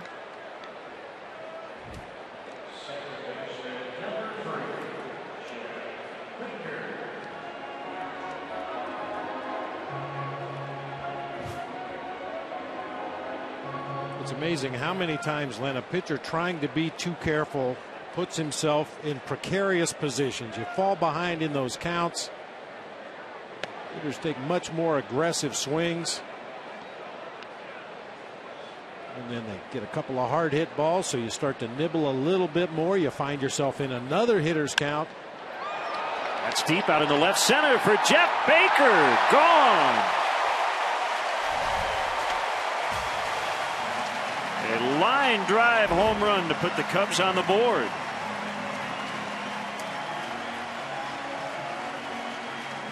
Now he's homered in 3 of his last 6 contests.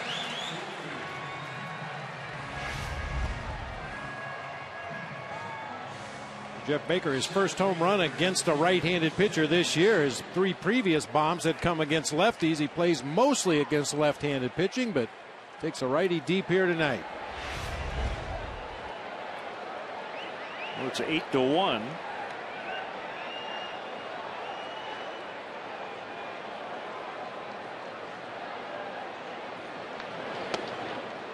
And that one missed badly for ball 1. De Jesus with a single and a double.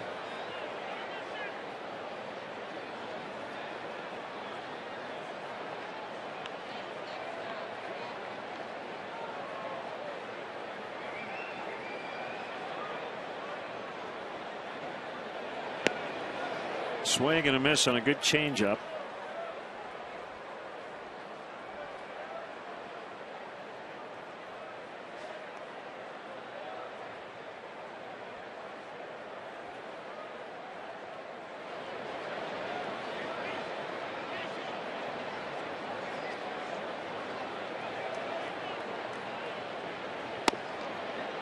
Way inside that time.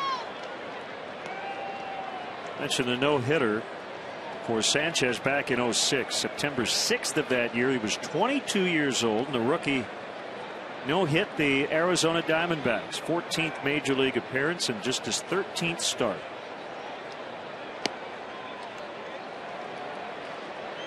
It was also the first major league no-hitter since Randy Johnson's perfect game in May of 2004, and that drought, if you measure it by games, according to Elias, was the longest in Major League history, over 6,300 games. Jesus on for the third time.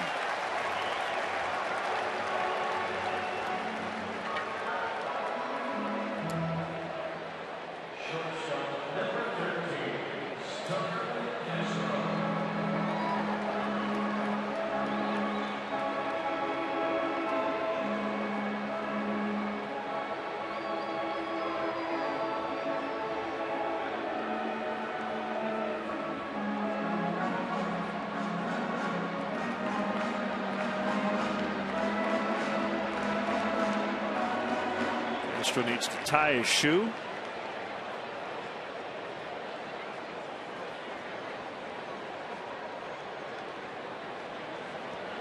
Single in the first, grounded out in the third.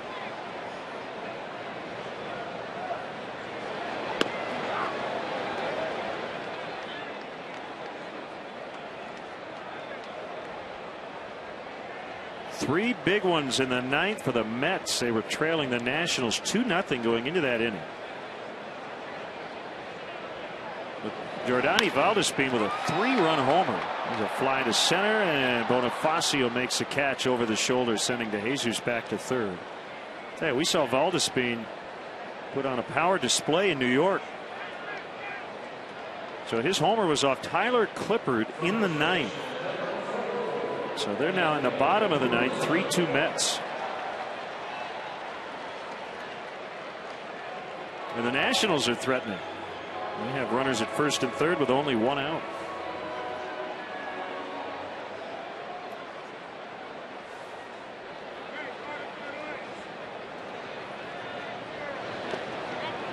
Rizzo takes that pitch in the dirt.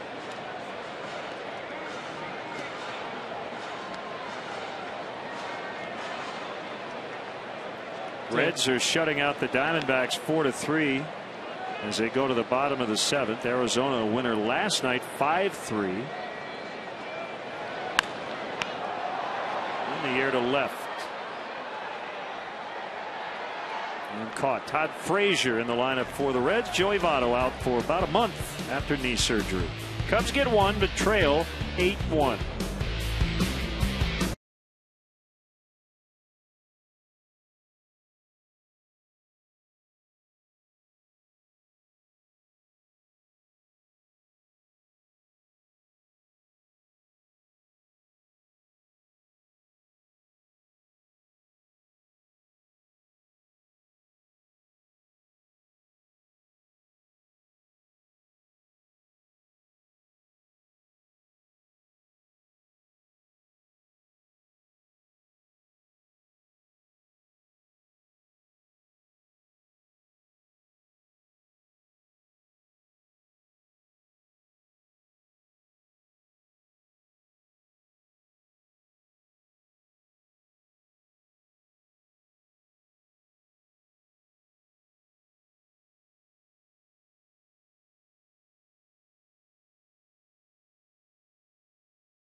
RAMIREZ on Comcast Sportsnet. Don't miss a minute of the action as Logan Paws and the Fire look to put the burn on the Red Bulls in New York. Coverage begins at 11:30 with Chicago Fire pregame live. Fire Red Bulls tomorrow at 11:30 on Comcast Sportsnet.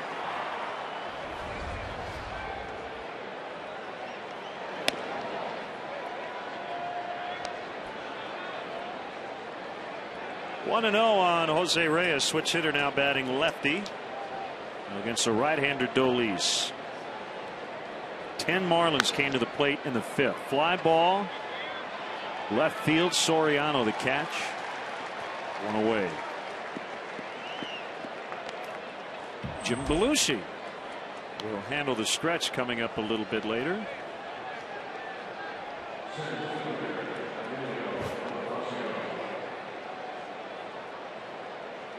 An unusual first pitch for Mr. Belushi tonight before the ball game.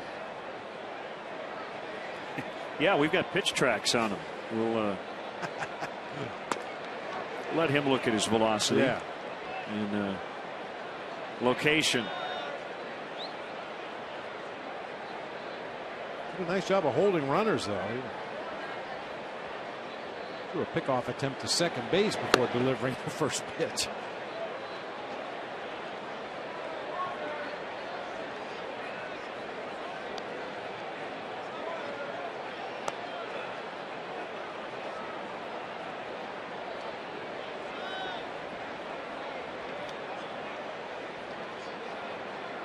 Dolis with a 1-1. Sinker pounded on the ground to Baker. He gets Bonifacio.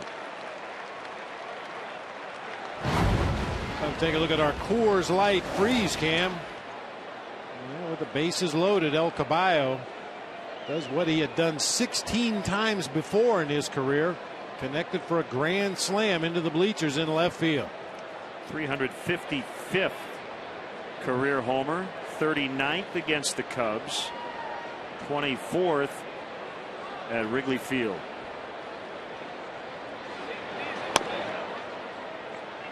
So if you're wondering, well, who did he replace at first base? Well, remember Gabby Sanchez was an all-star last year. He's back in the minor leagues.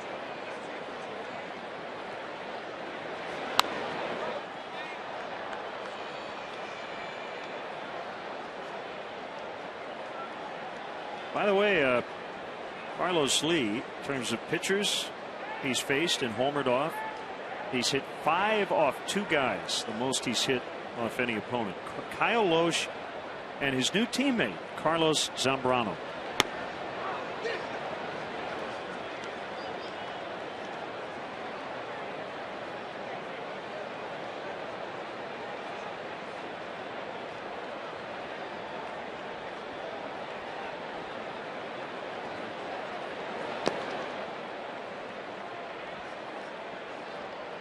We love baseballreference.com, and according to Carlos Lee's home run log page, 243 of his 355 career homers have been hit to straightaway left.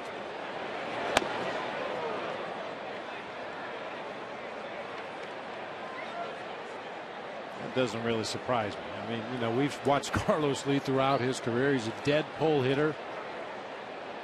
We rarely see him get base hits to center field and right field. Yeah, when you play a lot in Houston with the Crawford boxes, that'll make you want to pull the ball. De Jesus over to his left, and he makes a catch to end the inning. So Dolis with a 1-2-3-6, but the Cubs trail 8-1.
Part of it with Vineline, the official magazine of the Chicago Cubs. Vineline gives you insider access to all your favorite Cubs from the past, present, and future. Subscriptions begin at just $29.95. For more info and to order, go to Cubs.com/Vineline.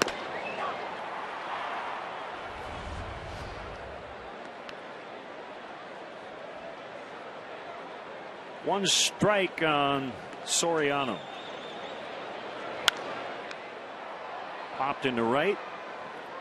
Ruggiano.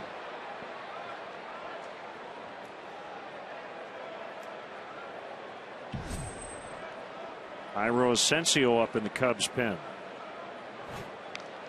I have a good this day in baseball history for you, partner. You're going to like this one. All right. Back in 1914, the Giants and the Pirates hooked up. Babe Adams started for the Pirates, pitched the entire 21-inning game himself without issuing a base on balls. It was the longest game in big league history without a base on balls. Rube Marquard went the distance for the Giants. I love those. Yeah. A different game 100 years ago. Man, I'm telling you.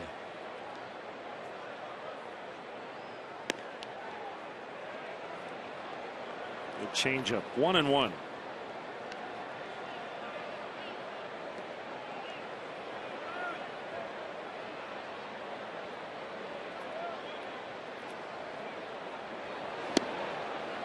Now 1-2 to LAHAIR.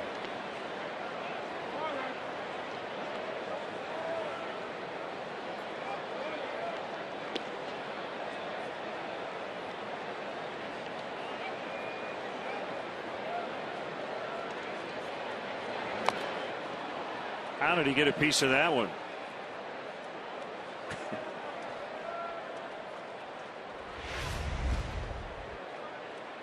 It bounced. Yep, yeah, that was a Vladimir Guerrero swing. It bounced in front of home plate, and he made contact.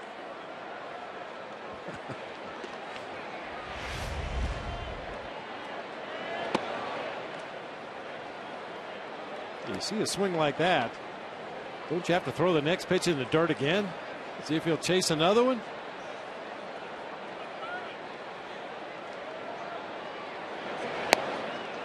Not him that time.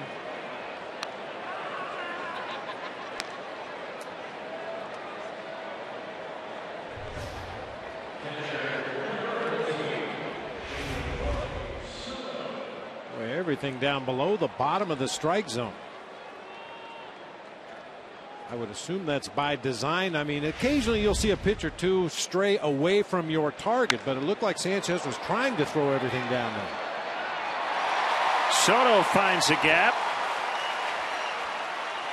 and extends his hit streak to 6. And a long road back to the 200 mark.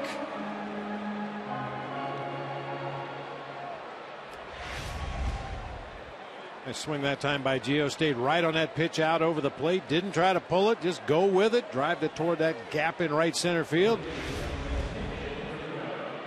Joe Mather will now hit for Dolis. Super Joe going to take the at bat here for the pitcher spot.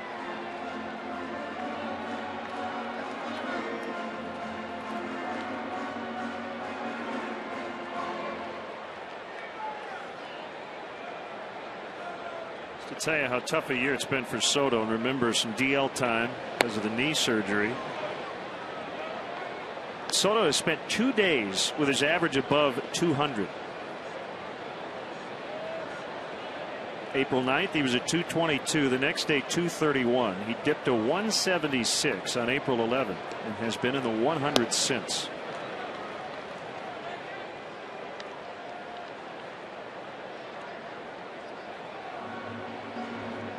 With that hit, he's up to 192.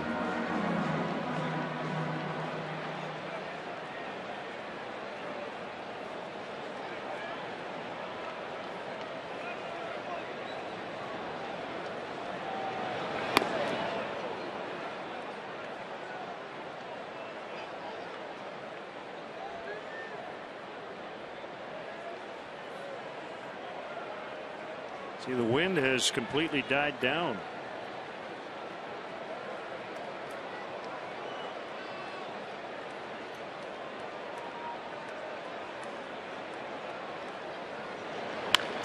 Pulled on the ground, and it kicks past Ramirez. Soto will score to make it 8-2. An error on Hanley Ramirez.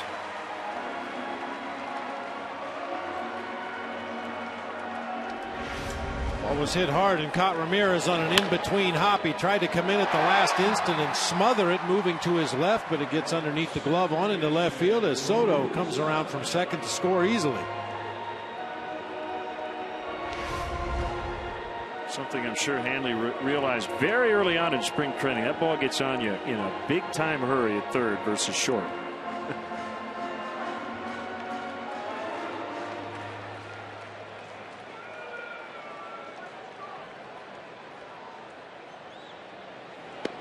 You really don't have the luxury of using your feet as much at third base as you do at shortstop. We've talked a lot about Starlin Castro and his improved footwork at short. At third base, it's more of a reaction position, especially on a hard hit ball.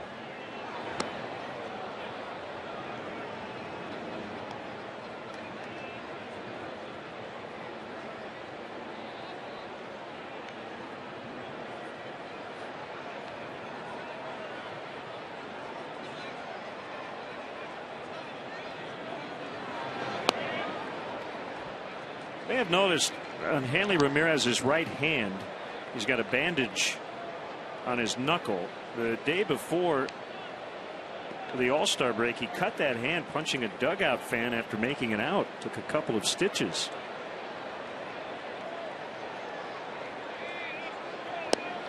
Swing and a miss, 2-2. Suppose if you're going to suffer a day-to-day injury, it's best to do it when you have 4 days built in that are off. His manager wasn't too thrilled with his third baseman.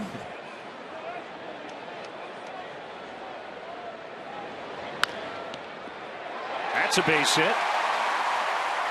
And Mather can't take a chance with his team down 6.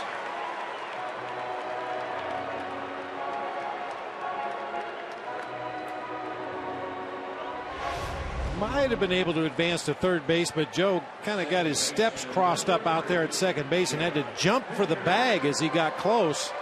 Kind of broke his momentum, and then he had to stop right there. He kind of got caught in between, had to take that last jump to reach the bag, and then unable to advance on to third. Randy St. Clair is their pitching coach, but it'll be the manager, Ozzie Guillen, instead. And no action currently in the Marlins pen.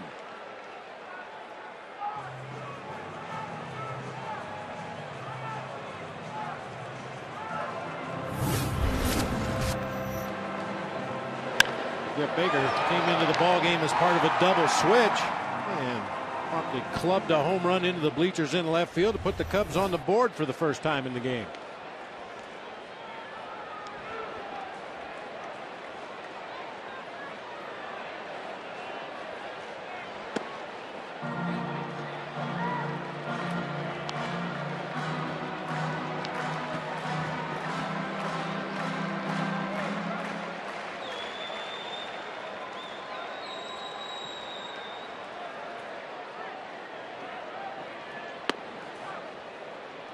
Well-placed fastball to make it 1-1. Nationals tied it up with a run in the bottom of the ninth and a Danny Espinosa RBI single. They've gone to extras. Josh Tolley with an RBI double. And the top of the 10th, so it's 4-3 Mets, and they're still batting. Swing and a miss, 1-2.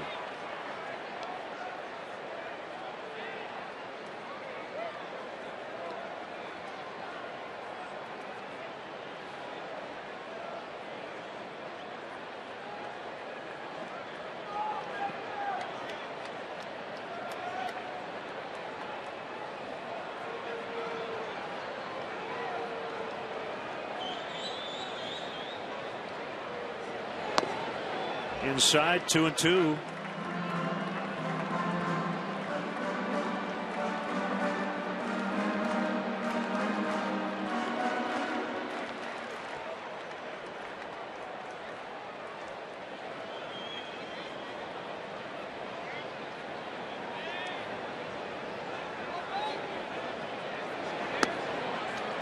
Good take, full count.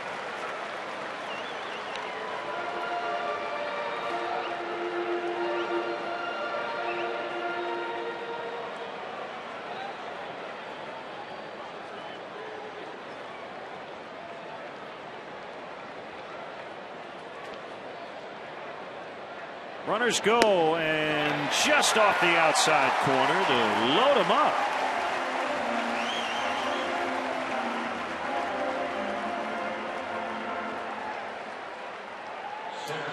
Remember, this inning continued on the error by Ramirez. That allowed Soto to score. Since then, Valbuena has singled, and Baker has taken the walk. Well, they're going to have to get some action up as Randy St. Clair calls down to his bullpen.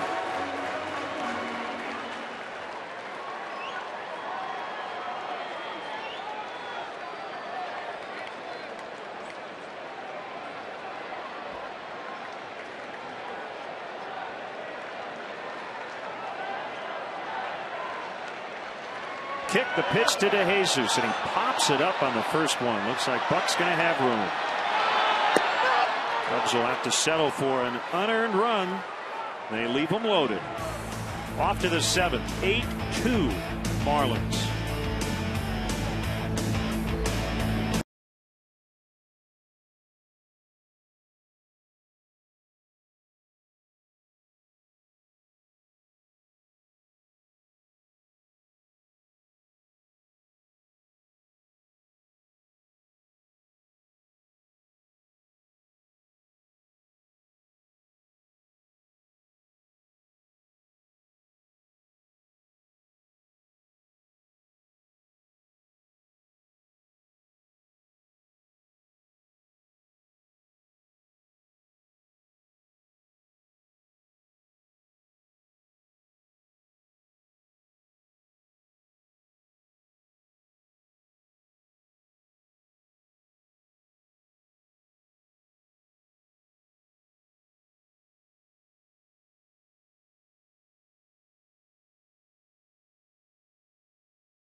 C Club of Chicago. Tickets in this exclusive club come with added benefits, including VIP parking.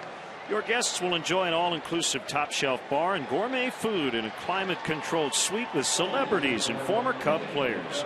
For information, contact the Premier sales team at 773-404-4200 or go to Cubs.com/Premier.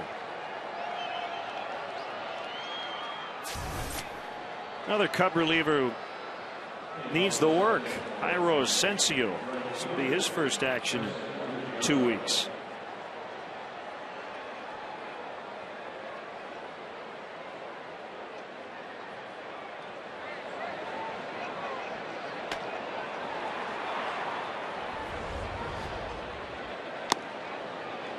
Giano foul tips. He's walked and flying to the warning track twice.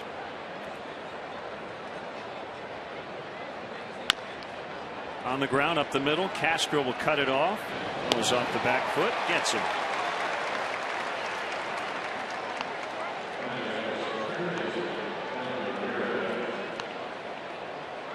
The paid crowd here tonight, 34,397.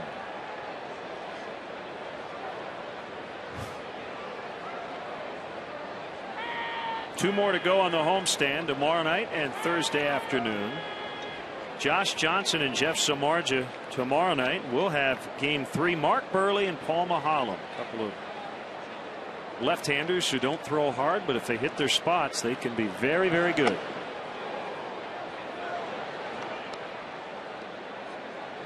And you know, for Mark Burley, he's going to be working quickly, throwing strikes, trying to get a lot of early contact.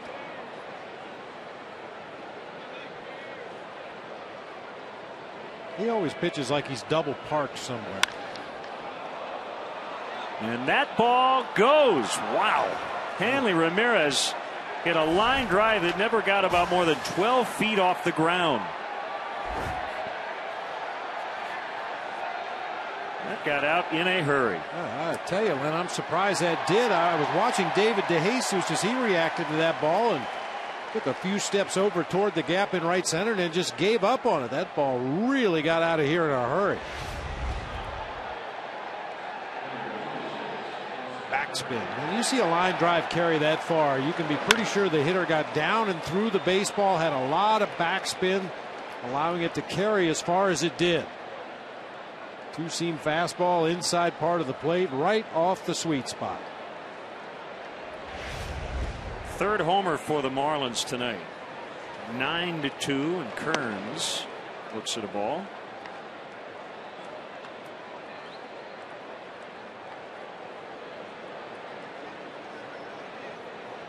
Every guy in their lineup has scored a run except for the 8-hitter John Buck. I guess Ruggiano would be the other. But Reyes, Bonifacio, Lee has scored twice. Ramirez twice. Kearns, Infante, Sanchez have all crossed the plate. Hard hit grounder. Castro. 2 down.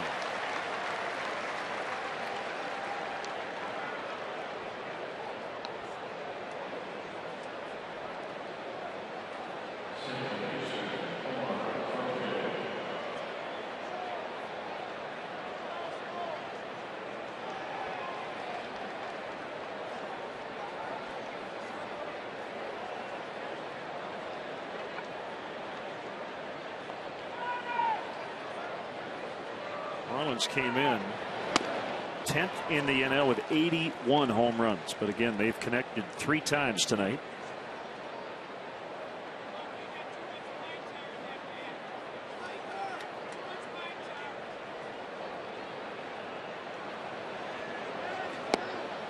Swung on and missed.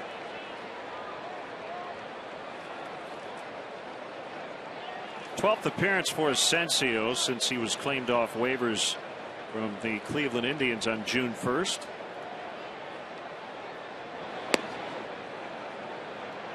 Made his major league debut with the Braves 3 years ago.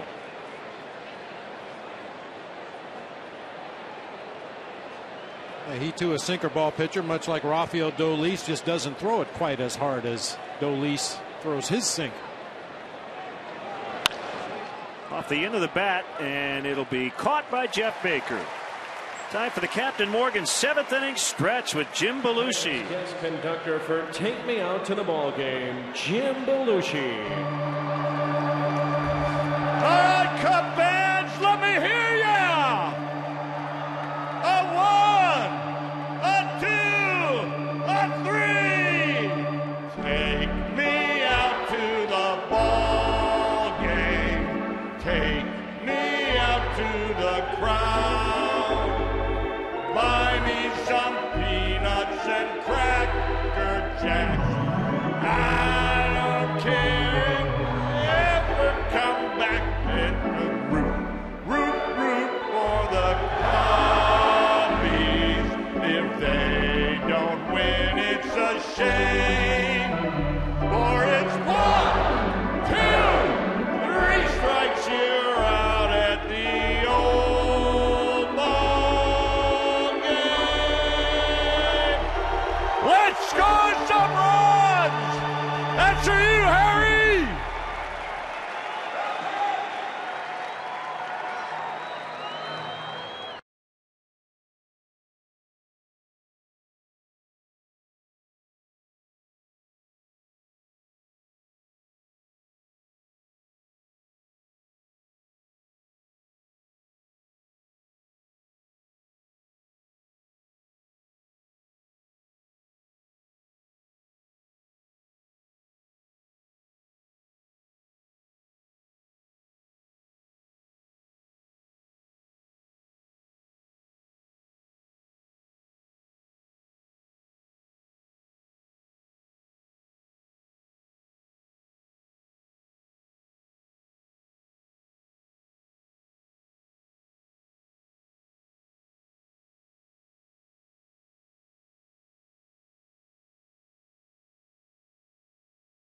Bottom of the 7th, Starlin Castro to lead it off.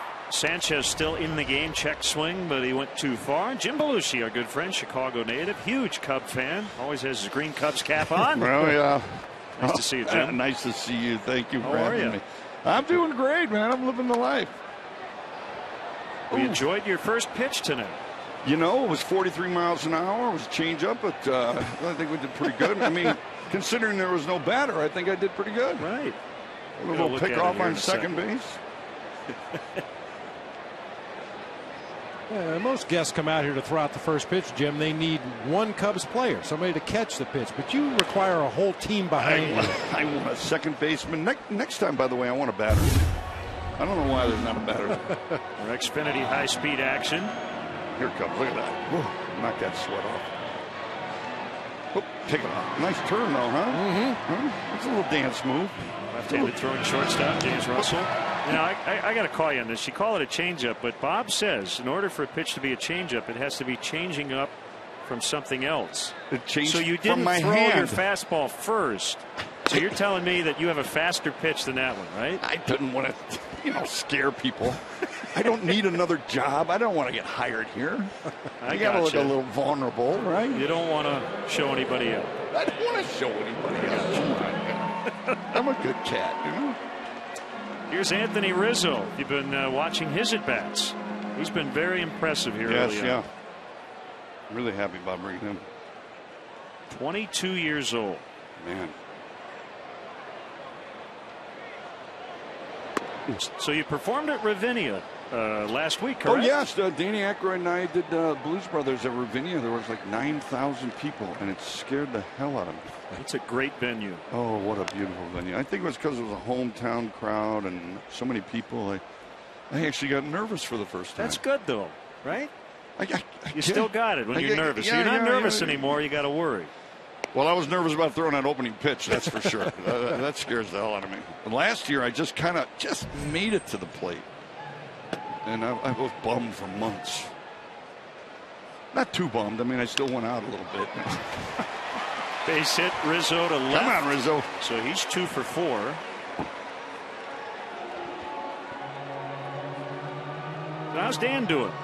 We haven't had Dan up here in a while. I don't think we've had him up here since we've been doing Danny's Canadian, you know. He's a hockey guy.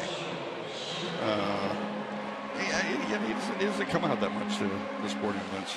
We'll get him out here one of these days. Yeah. Last week would have been the time to do it.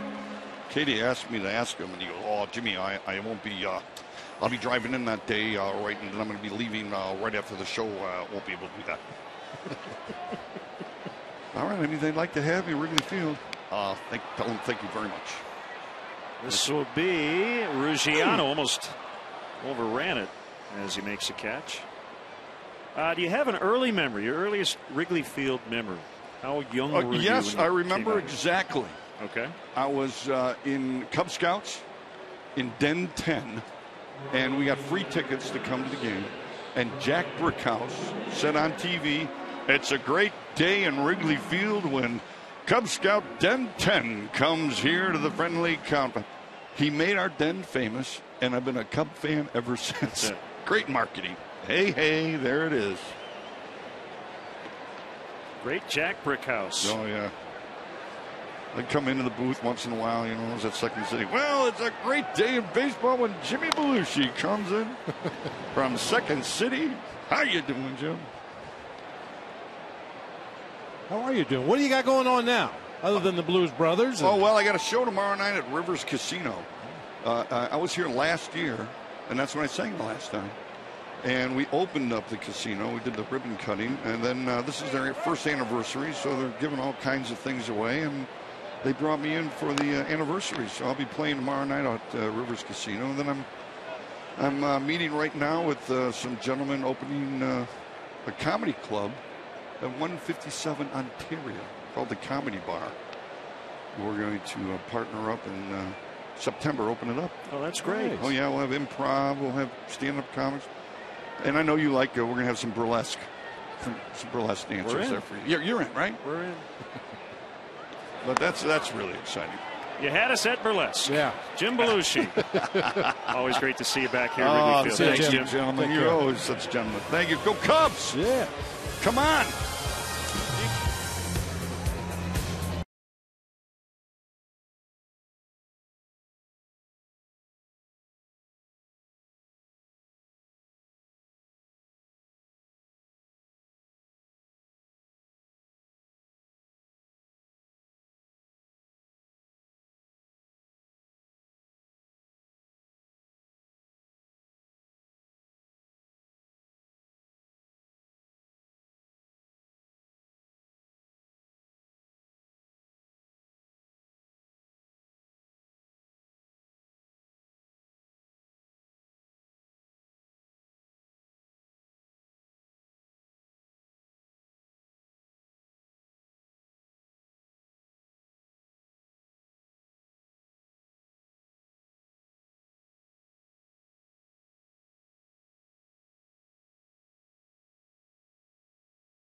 General manager of Rivers Casino throwing out a ceremonial first pitch as well. Just a bit outside at 42 miles per hour. He's making like the former mayor of Las Vegas, Oscar Goodman, on an annual trip every year to Vegas. Oscar would show up with his showgirls. Eighth inning. Nice addition to any ballpark. Castro fields and gets John Buck.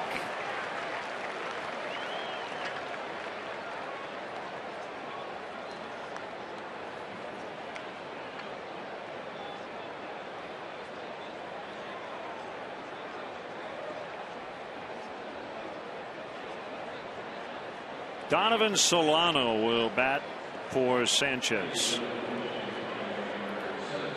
It was pretty darn good tonight.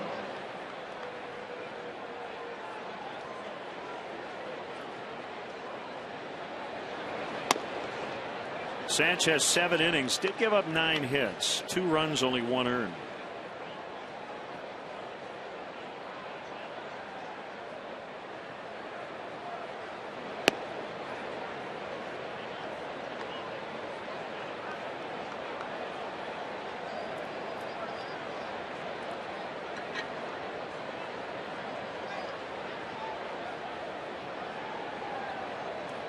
Asensio ready from the wind. Here's a 2-0 pitch right down Main Street.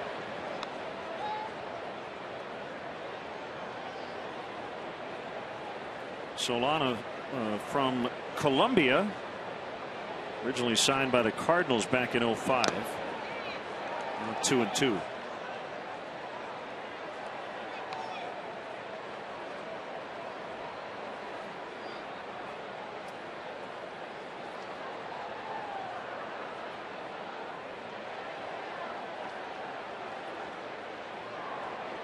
His big league debut back on May 21st. Look out, up and in.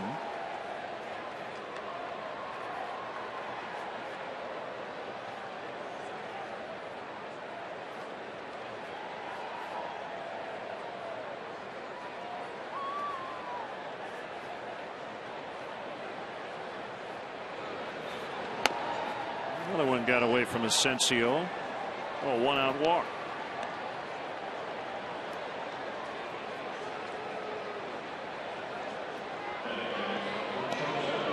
Well, the Nationals tied him again. How about that? 4-4 in the bottom of the 10th.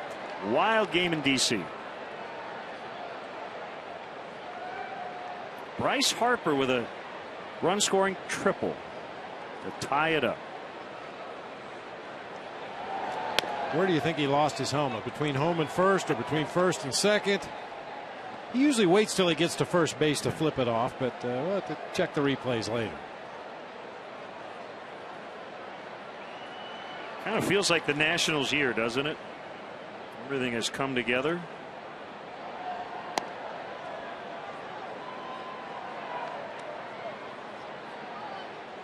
Best record in the National League.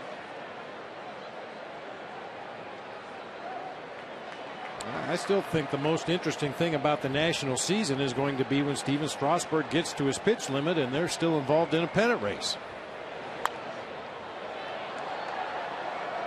That will be interesting.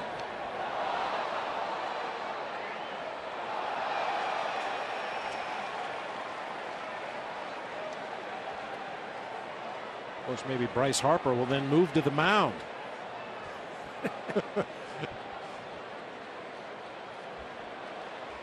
Oh, nicely done.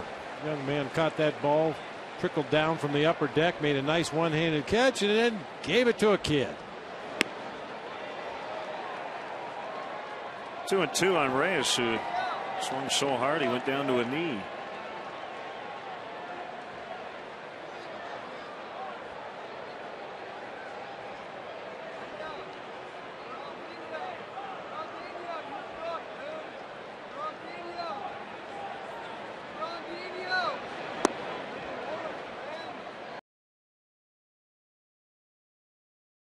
Buster Posey, 3 hits and 5 RBIs, and the Giants blasted the Braves 9-0. Barry Zito got the win.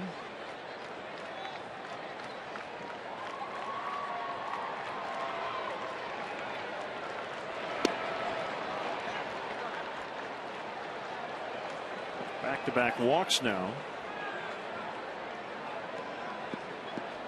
Follow the Cubs with the MLB.com at Bat 12 app for your iPhone, iPad, Android, and Windows Mobile. Get live audio, pitch tracking, video highlights, and more. Text it BAT to 31826 or visit Cubs.com for details.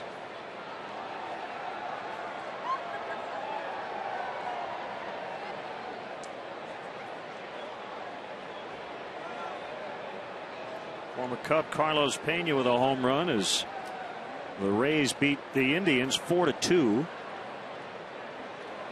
Matt Moore got the win, but he walked 5 guys.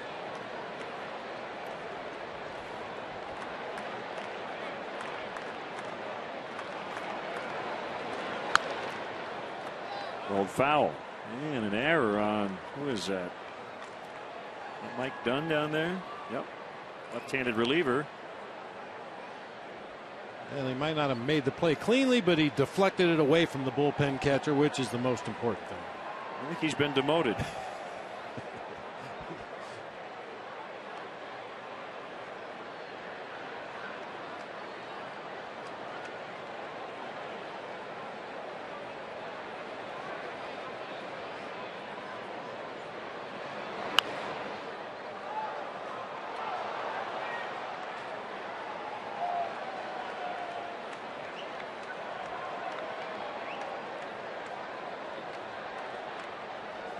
If you just joined us, the Marlins scored 3 in the 4th. Omar Infante hit a 2-run homer. The big blow tonight, though, a grand slam by Carlos Lee in the 5th. The first Marlin in team history to hit a grand slam at Wrigley Field.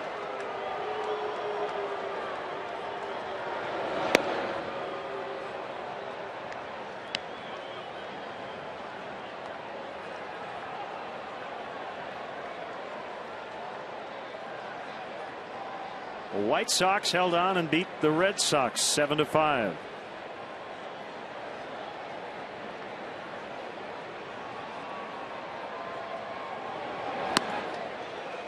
Swing and a miss, strike 3. 2 down. I like to call that the laundromat series. Red Sox and the Sox. Yeah.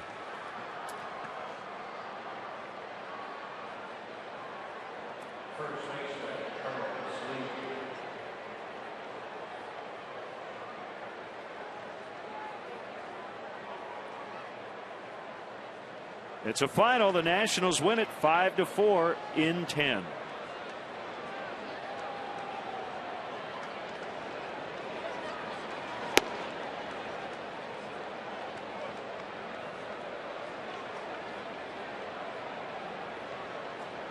So let's see here. Has Ryan Zimmerman scored on a wild pitch? Is that right? To win it.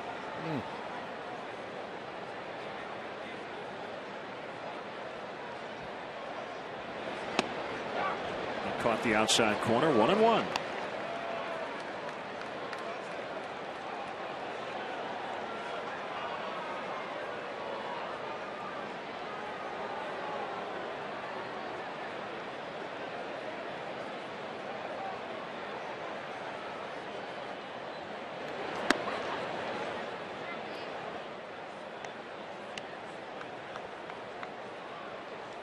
Well, the Mets have now lost 5 in a row, and they're 7 games out.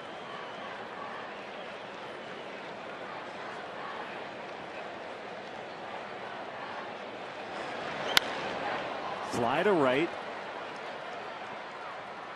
And the inning comes to an end. 2 walks given up by Asensio, but no runs. We'll go to the last of the 8. 9-2 Miami.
Wrigley Field, tune in as Mark Burley will take the mound for Miami. The Cubs look to spoil his Windy City homecoming. Coverage starts at 12:30 with Subaru Cubs pregame live. Cubs and Marlins Thursday at 12:30 on Comcast Sportsnet. Fans' best friend. Solano stays in for Jose Reyes at short, and former Cub Chad Godin is on to pitch.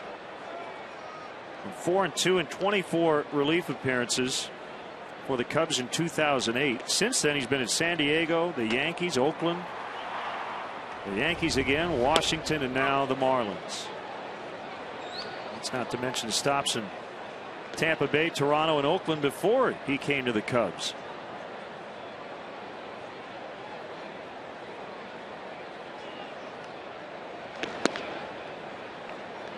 A little awkward landing by the right-hander.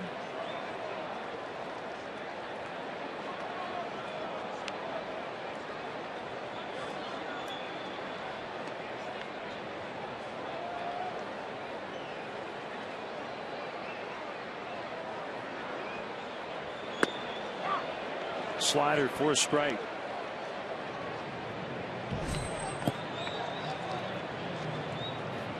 Scott Main's getting ready for the ninth after Asensio went 2.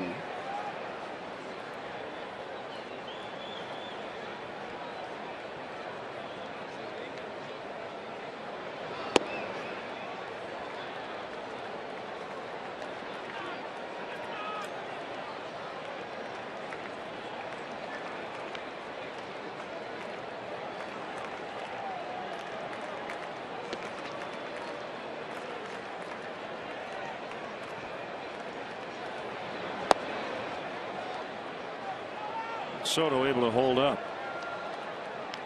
Cub fans might not recognize Chad Gaudin from his days with the Cubs. He had that Billy Goat beard, kind of a one of Reed Johnson's many facial hair statements. But yeah, Chad had that little Billy Goat hanging down from the chin. Now sporting a full beard.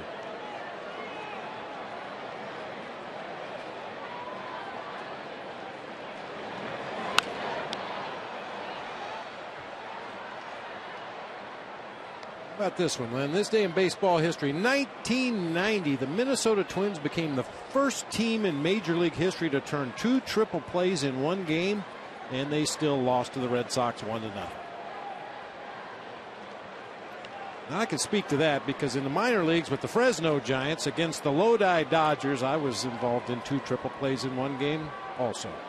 Wow. Outside, ball 4.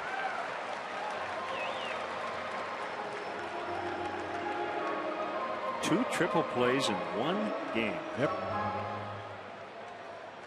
Here's Steve Clevenger pinch hitting for Asensio. I think at one time they actually had a display in Cooperstown commemorating that day in the California League when the Dodgers turned 2 triple plays against the Giants. I think it was in the men's restroom on the basement level somewhere. They had it in one of the stalls, but I couldn't find it in our trip to Cooperstown a few years ago.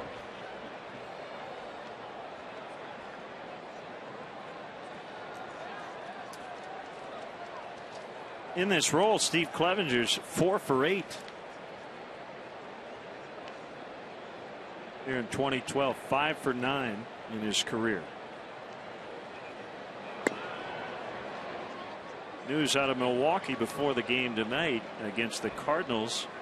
Ron Renicky announced he was going to K-Rod. It was John Axford.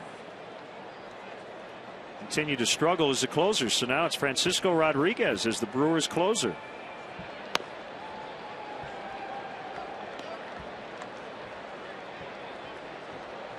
Remember when K-Rod got traded, he really wanted to close games and did not get that opportunity last year. But Axford has blown 6 saves and lost 6 decisions. Back up the middle, base hit. Gaudin tried to get a glove on it, could not. And the Cubs have 2 on with no outs. Chances tonight. Hard ground ball right back through the box. Gaudin just fans on it. Through safely into center field for a base hit, setting it up here for Luis Valbuena with a couple teammates on base, nobody out.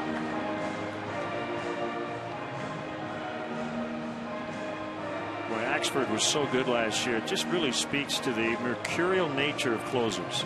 I mean, Heath Bell signs a big 3-year free agent contract and has had all kinds of problems for the Marlins, who are now going by a closer by committee approach. Carlos Marmol lost his job earlier in the year, now has it back.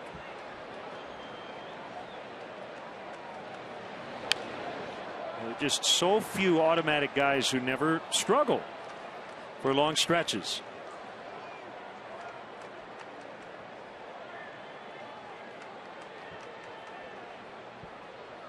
I think in some instances you can explain it away by saying on a good team, when you're winning a lot and that closer gets a lot of opportunities, he tends to get a little overexposed. You get a little more scouting report, a little more video than you normally would have.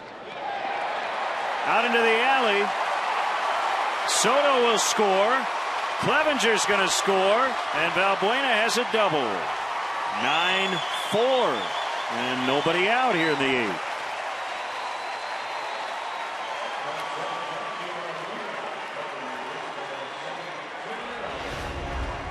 Well, you put guys on base, and it seems like Luis Valbuena is a different hitter. He's automatic with runners on base. Seems to find a gap or find the holes in the infield. And you got to love this, Len. 2 catchers scoring on the same play. Soto followed by Clevenger.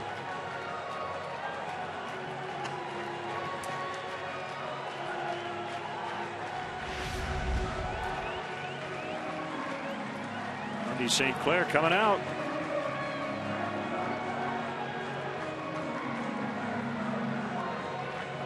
Ryan Webb cranking it up in the Marlins bullpen.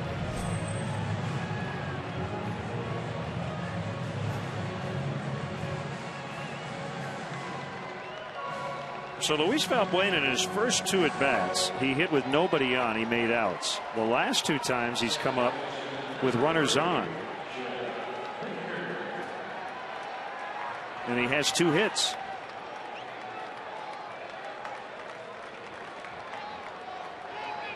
Going into tonight, he was hitting .211 with nobody on, .318 with runners in scoring position. A wild one there. Now Valbuena's at third.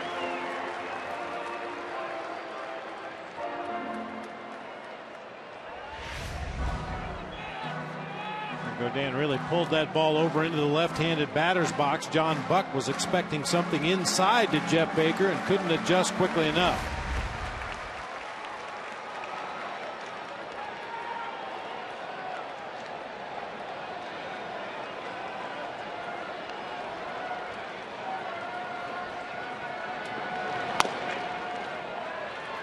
Two and 0.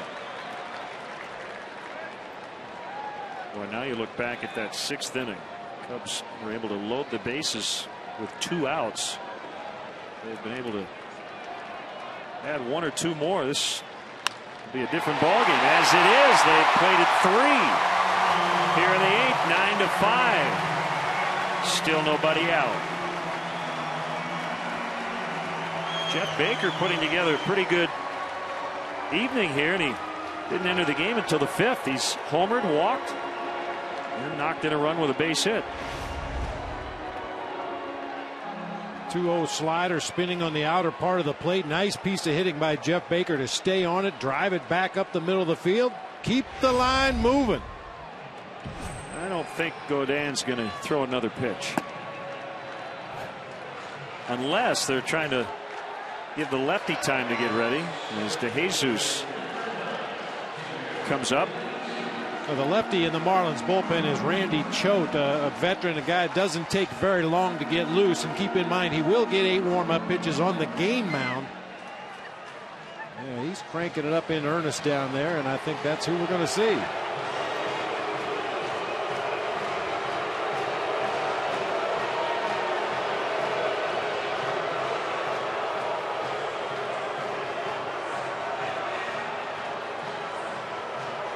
It's a Honda call to the pen as the Cubs jump on Chad Godin. They have 3 in, 1 on, trail 9-5 in the 8th.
left-hander Randy Choate.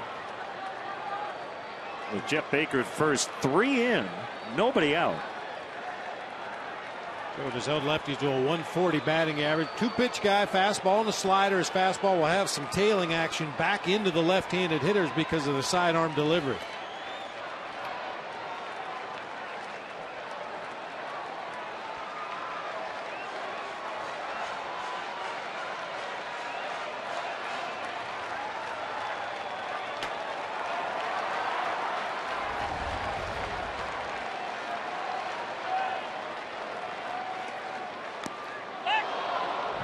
Bunted foul by DeJesus. He was looking for a hit there, not to move that runner up.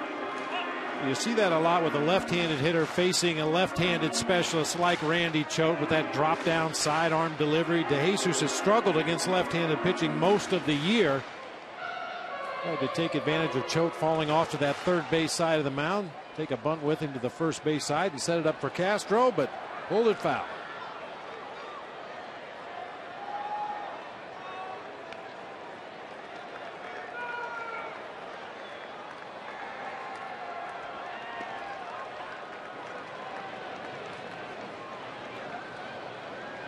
Choate at the belt, and the 0-1.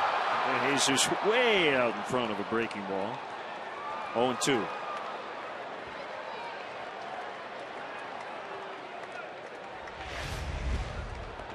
A hanging slider on the inside part of the plate. Unfortunately, David, just a little too far out in front. You could see from that flag in center field, still really blowing out toward right center.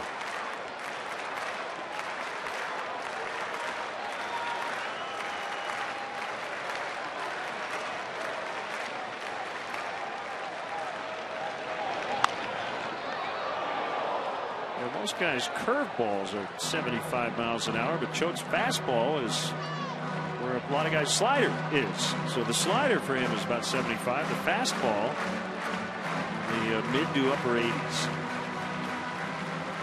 at best.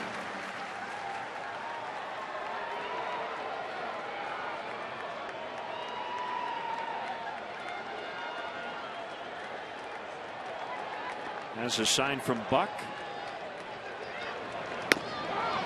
Got him on the outside corner. That's his best fastball, about 88 miles an hour. One away. And that's probably the only hitter he's going to face in this game. We'll see what Ozzie chooses to do. 42 games on the season coming into tonight. Only 23 2/3 innings for Randy Choate.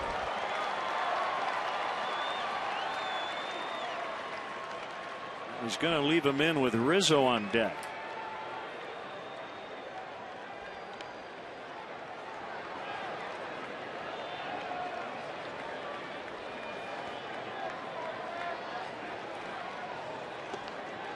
Heath Bell is now getting loose in the bullpen. No longer the everyday closer.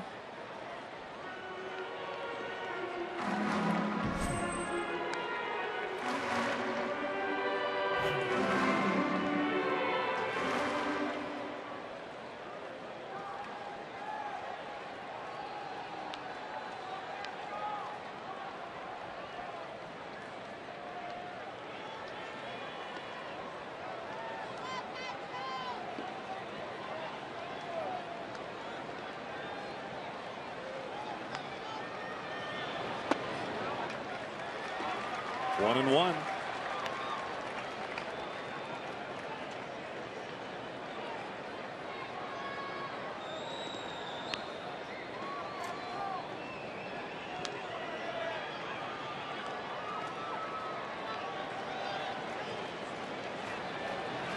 Cubs trying to rally late. They were down 8-0 at one point. Now it's 9-5. And ripped into left for a base hit. Starlin's 2 for 5.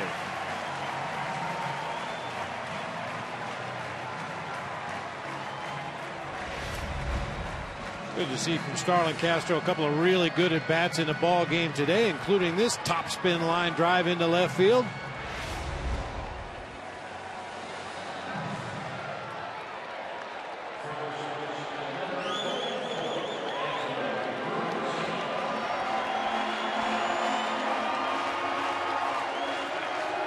Rizzo, 2 singles in 4 trips.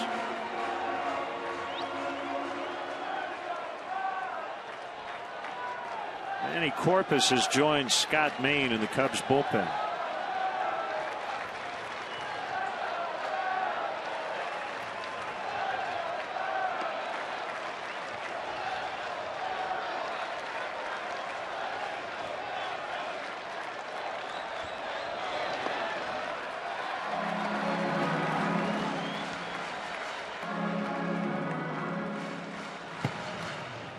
Even though it's a nasty sidearm left-hander, this should be a good matchup for Anthony Rizzo. I mean, Choate, as you mentioned, doesn't throw hard, has a little bit of movement because of the arm angle, but Anthony Rizzo hangs in really well against left-handed pitching.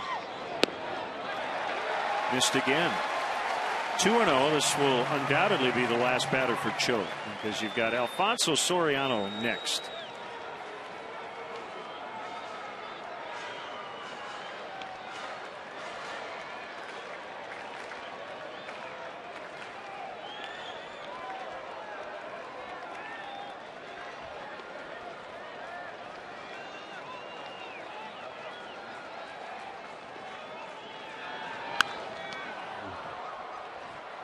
Big hack that time at an 87-mile-per-hour fastball right out over the plate where Rizzo could extend his arms.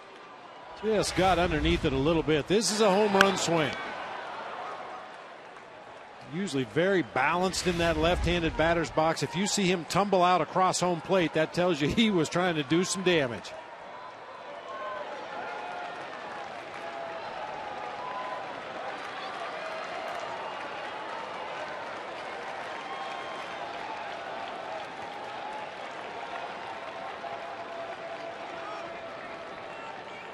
The 2-1 inside, 3-1. The tying run is on deck. And oh, by the way, a guy with 17 home runs.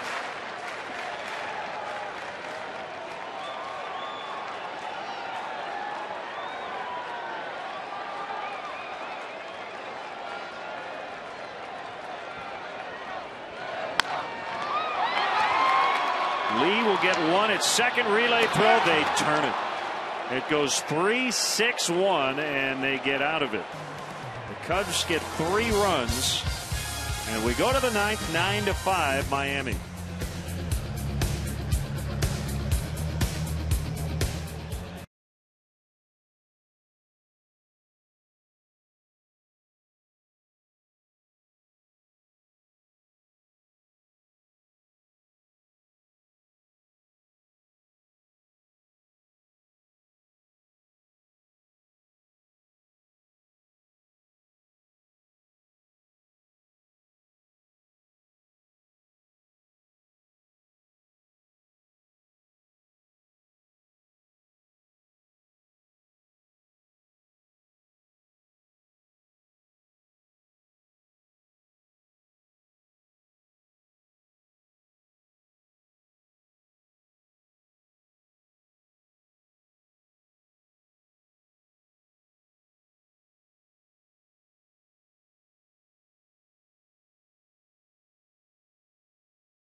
Defense. Big double play for Randy Choate to get out of the 8th.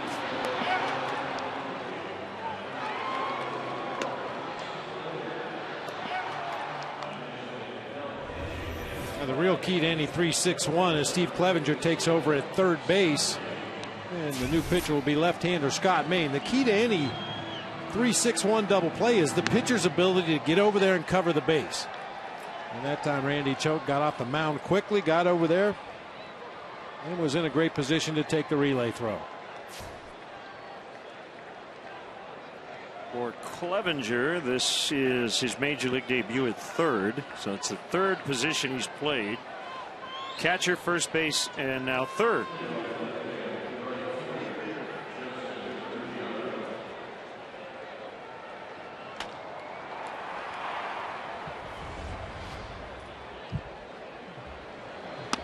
Luis Valbuena went over to second.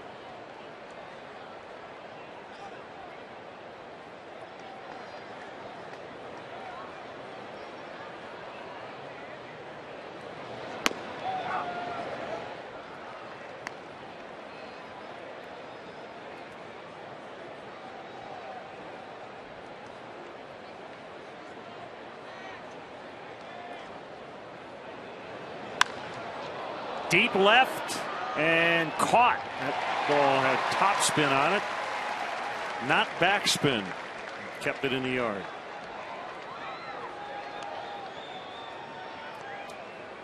See Wrigley Field through the eyes of former Cubs in our all-new VIP Living Legend Tour. This once-in-a-lifetime opportunity gives you the chance to hear the stories from the players who lived them firsthand. For more info and to purchase tickets, call 1-800-THE-CUBS or visit Cubs.com/tours.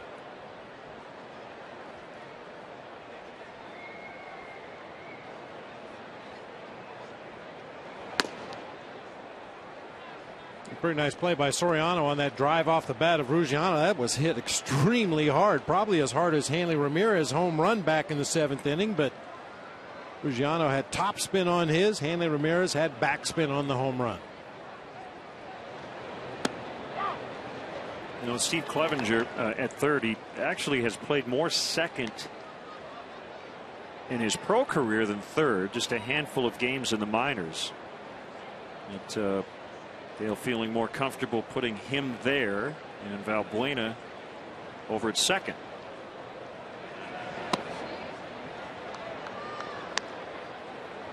Tell you, that versatility will serve Clevenger very well in his career. Now that and the fact he swings from the left side of the plate and does so with authority. The skipper said he has a slump-proof swing. But you're absolutely right about that versatility, playing more than one position. And Valbuena had played a lot more second than third before he got to the Cubs. Not a bad idea to give him some reps over there at second just in case.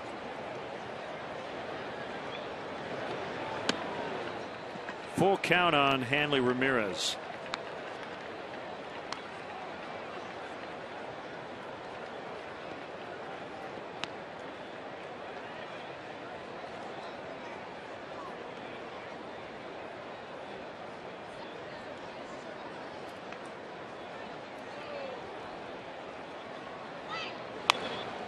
Pop foul out of play. I think it's going to be Heath Bell in the bottom of the 9th. Not a save spot with his team leading by 4. But if it is Bell, I wouldn't be a bit surprised if Ozzie has somebody else up just in case.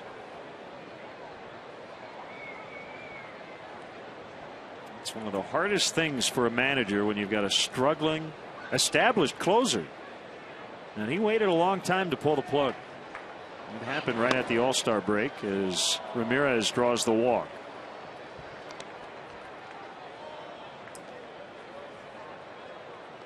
If you saw the Showtime series The Franchise on the Marlins in the first episode, Ozzie talking to Heath Bell says, "We can't win without you being good in the 9th." And he was a huge part of their plans coming into this season, and it has not gone well.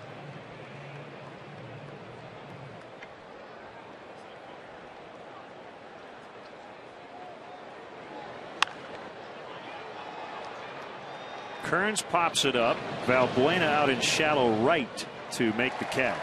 Bob, I don't think anybody really had an issue with the Marlins signing Heath Bell. It was the amount of years and money they gave him. It's a lot. 3 years, $27 million.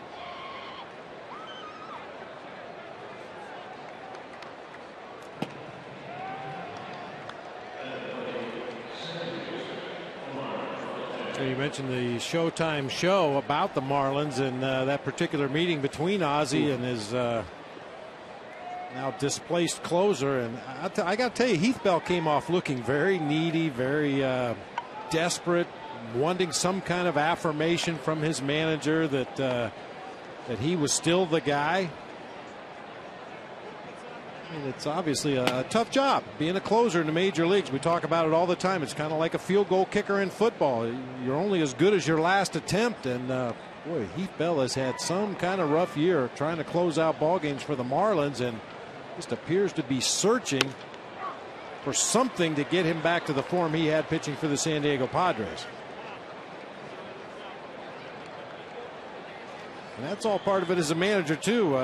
It's a lot more than just X's and O's and when do you pinch hit. You've got to be part psychologist. You've got to understand what makes your players tick, what you need to say to each guy individually to get the best out of it. Maybe Ozzie's still trying to figure out what to say to Heath Bell.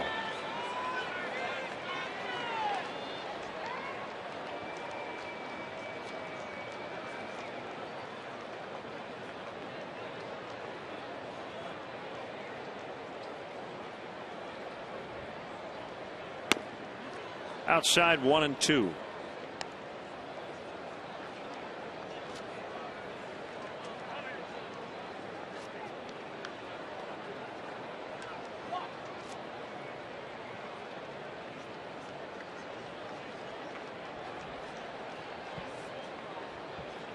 He has a sign he likes from Soto. Big leg kick. Ramirez runs, and a softball feathered out into center. And that'll send Ramirez to third as the Marlins try to pad their lead again after the Cubs got 3 in the bottom of the 8th.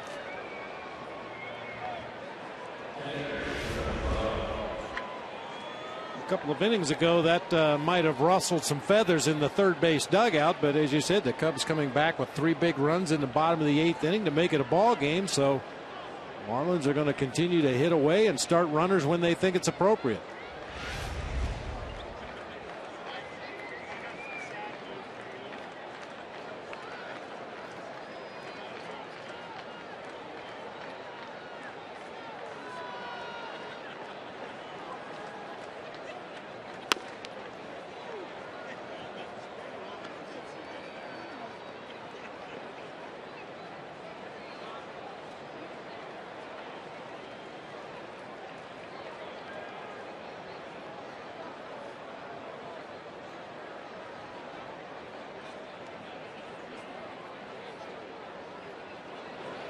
Pitch to Buck, popped up. And it's Castro, 2 hands on it. Inning over. Marlins strand 2. We head to the bottom of the 9th. Last chance as the Cubs trail by 4.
Sportsnet Central coming up tonight after Horseshoe Casino Cubs post-game live. Full coverage from both clubhouses after the game. Countdown to Ron Santo's enshrinement. Join Mark Shanowski and Kip Lewis for GMC Sportsnet Central tonight after post-game live only on Comcast Sportsnet, fans' best friend.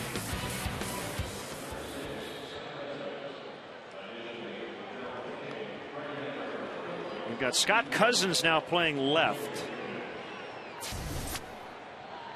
for Kearns, and Heath Bell is on in double barrel action.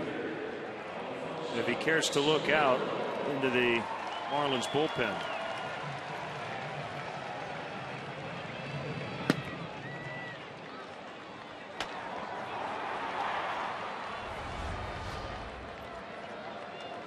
Fastball, curveball, changeup combination. He's thrown a lot more changeups this year than he ever has before in his career. Still doesn't throw it very often, but to me that's a sign of a guy that has lost confidence in his primary two pitches.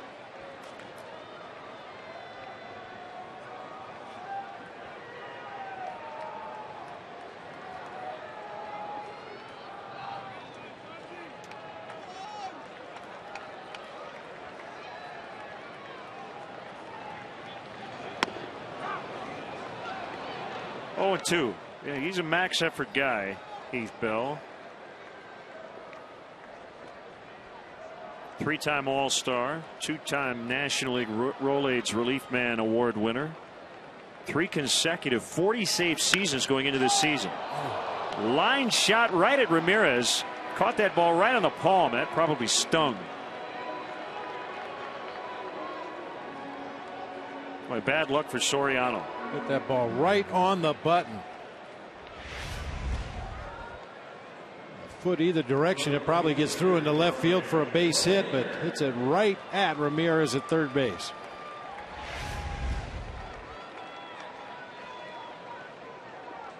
Bell has always fared well against the Cubs with a 0.98 career ERA. Late swing by LAHAIR.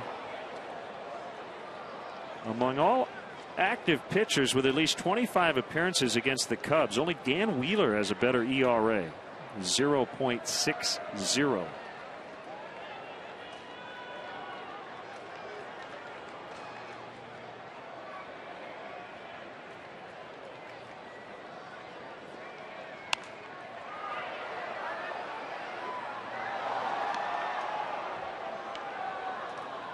Bell has some deception in his delivery too. Kind of a short arm delivery, jumps at the hitter. You've seen Ryan LAHAIR be extremely late on a couple of fastballs in the low 90s.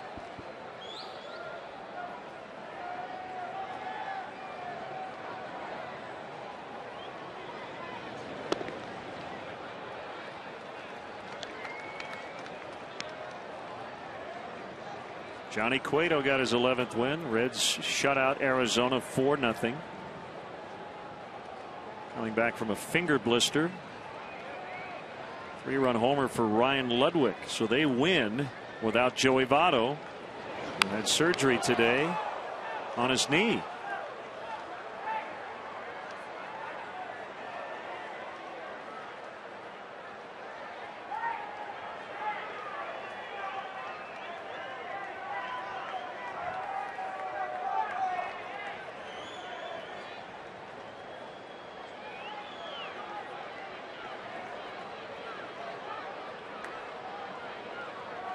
Dangles that right arm as he gets his sign like the late Rod Beck once did. That missed badly on a fastball. 2-2.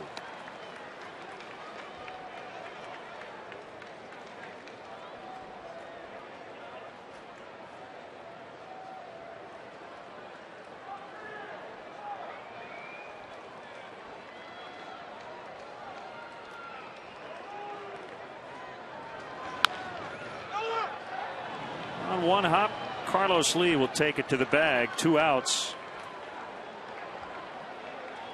It'll be up to Giovanni Soto.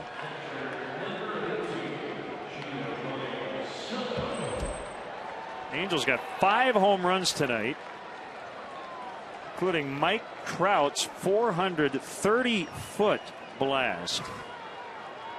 13-0 they beat the Tigers. There's got to be another league to send Mike Trout to. He's just overmatching the American League.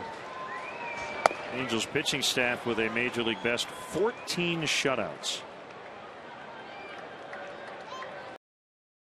16th. Trout's was his 13th. Mark Trumbo with number 26.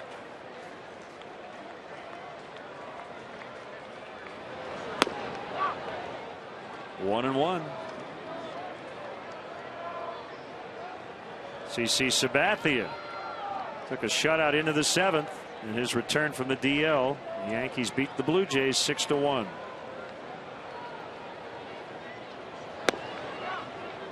Curve strike 1-2.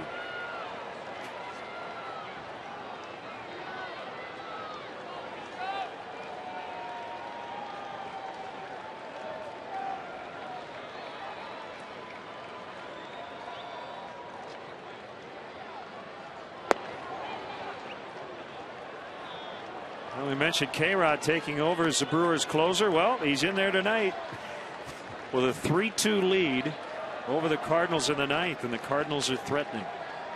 2 on with 1 out.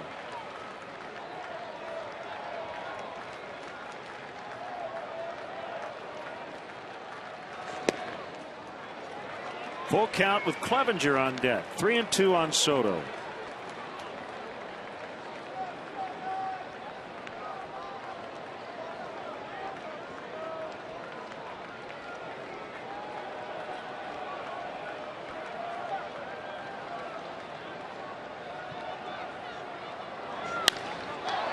Fly ball left field. Scott Cousins makes a grab, and the Miami Marlins come into Wrigley Field and end the Cubs' 4-game winning streak. Carlos Lee back here at Wrigley, and he's our GMC player of the game. He hit the big grand slam in the 5th inning. He loves it here at the friendly confines. It's been real friendly to El Caballo over the course of his career. Just continues to add to those spectacular career numbers here on the north side of Chicago. So the final 9-5 Miami. Special thanks to our producer John Walsh, our director Dave Turner, our associate producer Tamara Anderson, Paula Oskrova, our stage manager in the booth, our tech managers Mark Harper, the executive producer of CSN, Jim Corno Jr., and our entire crew. Len and Bob saying so long from Wrigley. We're back Thursday, 12:30 for the pregame as these two teams wrap up the series. In-game scoring provided by ScorePad.